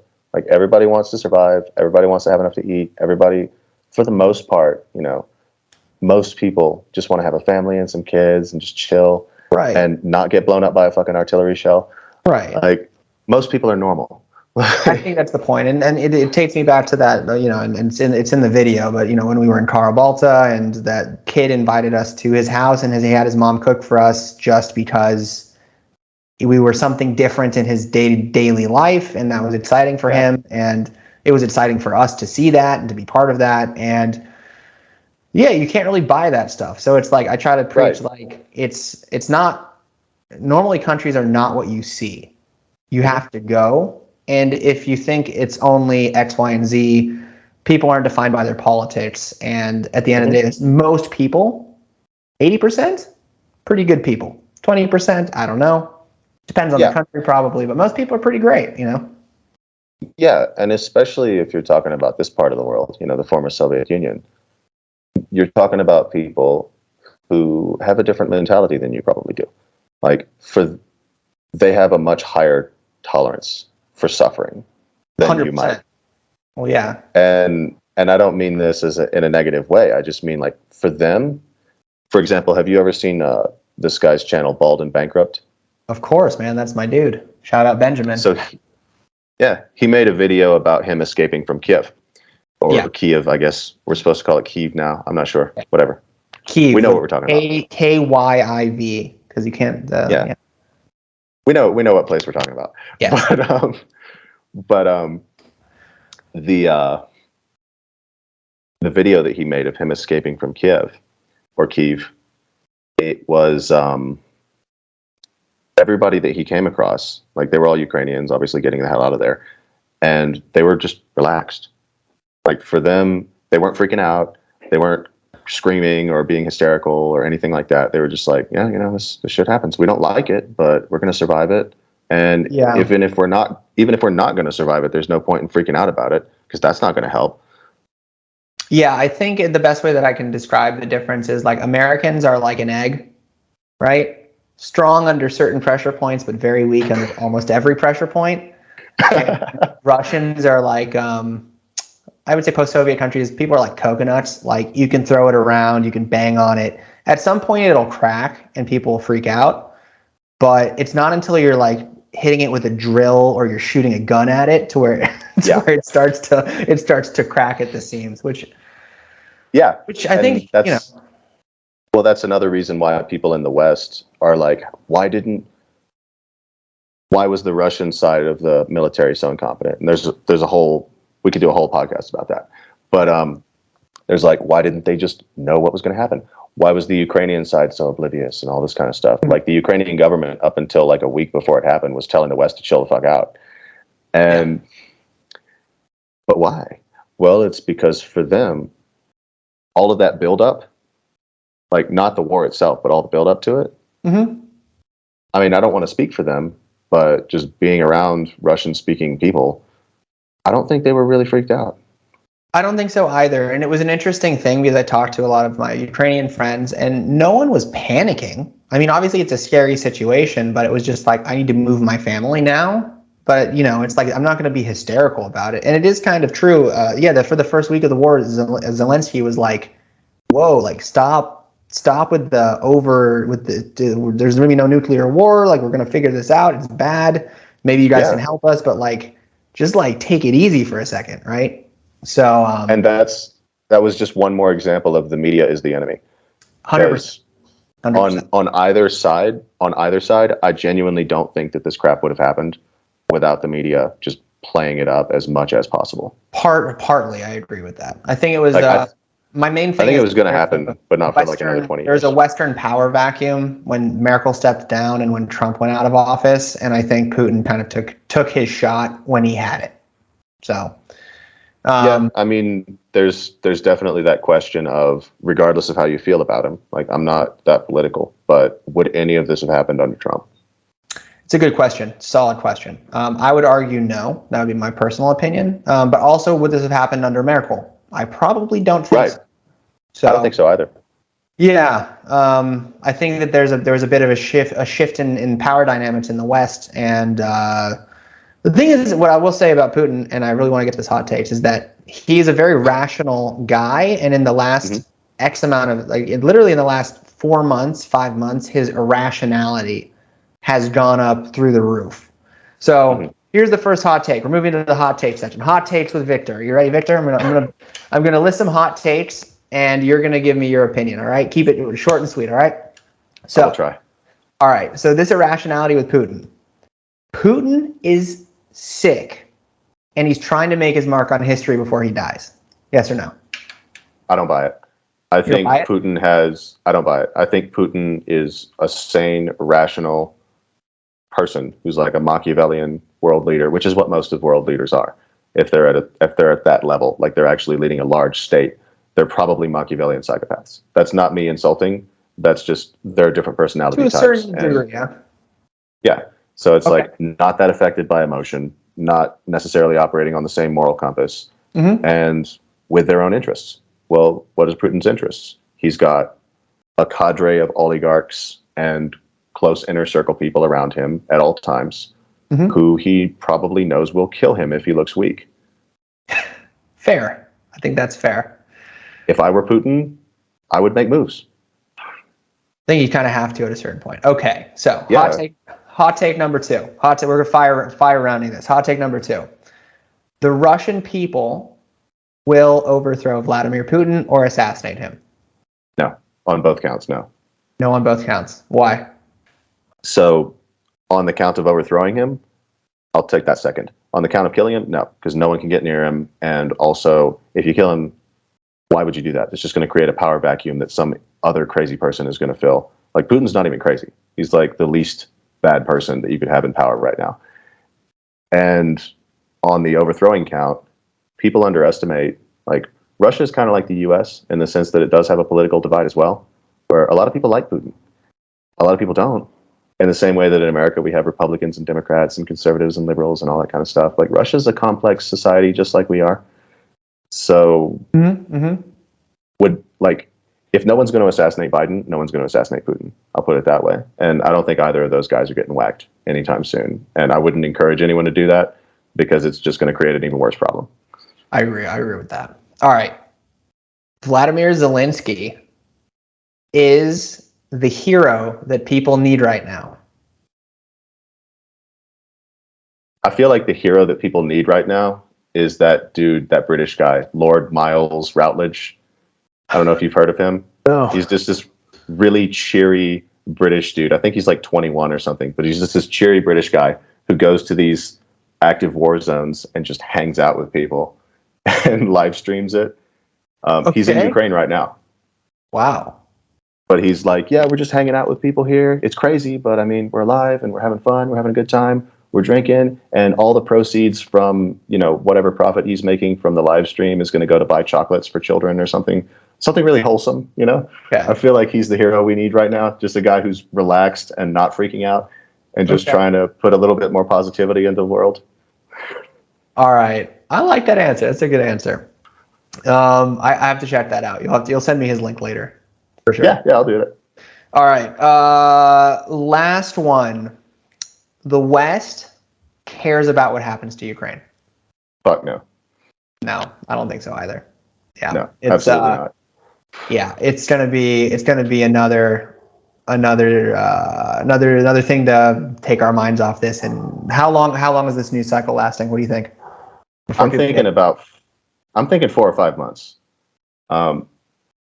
Because all those. Does it depend on if Kiev falls? That's kind of what I'm thinking. No, I don't think that even matters. Like, it matters to Ukrainians and Russians, obviously, but to the average Joe Blow American who doesn't really understand what the hell's going on, for him, it's just the movie that's playing in the theater right now. It's just the current distraction from the fact that he can't afford a $400 expense if it suddenly hit him in the face, which is probably going to real soon. Fair. If it hasn't already. Fair enough. And last positive note, favorite thing about the Russian sphere? Oh man, there's a lot. Well, like I said, I love Russians and Ukrainians. I love Kazakhs and Kyrgyz and all that. Like, they're just, obviously generalizing, there are assholes everywhere. But for the most part, most people are normal. And normal people in the Russosphere are pretty cool. Like, they have this kind of exterior where it's like, you're not supposed to openly display your emotions in Russian-speaking cultures, generally speaking. Like, it's a little bit different in places like Kyrgyzstan and stuff because they're more Asian. But generally, in Russian-speaking countries, you don't openly display your emotions to strangers. You only display them to people who you've established some kind of deep rapport with already. So you could get the impression that they're cold and standoffish and all that. But once you actually get talking to them and get to know them, they're very cool people. And there's a joke. I don't remember if it's from Russia or another country, but it could apply to Russia, which is Americans treat their strangers like friends and their friends like strangers. Whereas in Russia, it's like, if your friend asks you for $100, like, he's just like, hey, man, I need $100. Can you get me this one time? You just drop it on the table. You don't even ask what it's for. I think that's pretty fair. I think like they do get an overall like idea that they're cold, and they are, but they're also some of the most welcoming people that you would find. And I would say more so is the Central Asians and the Caucasus people.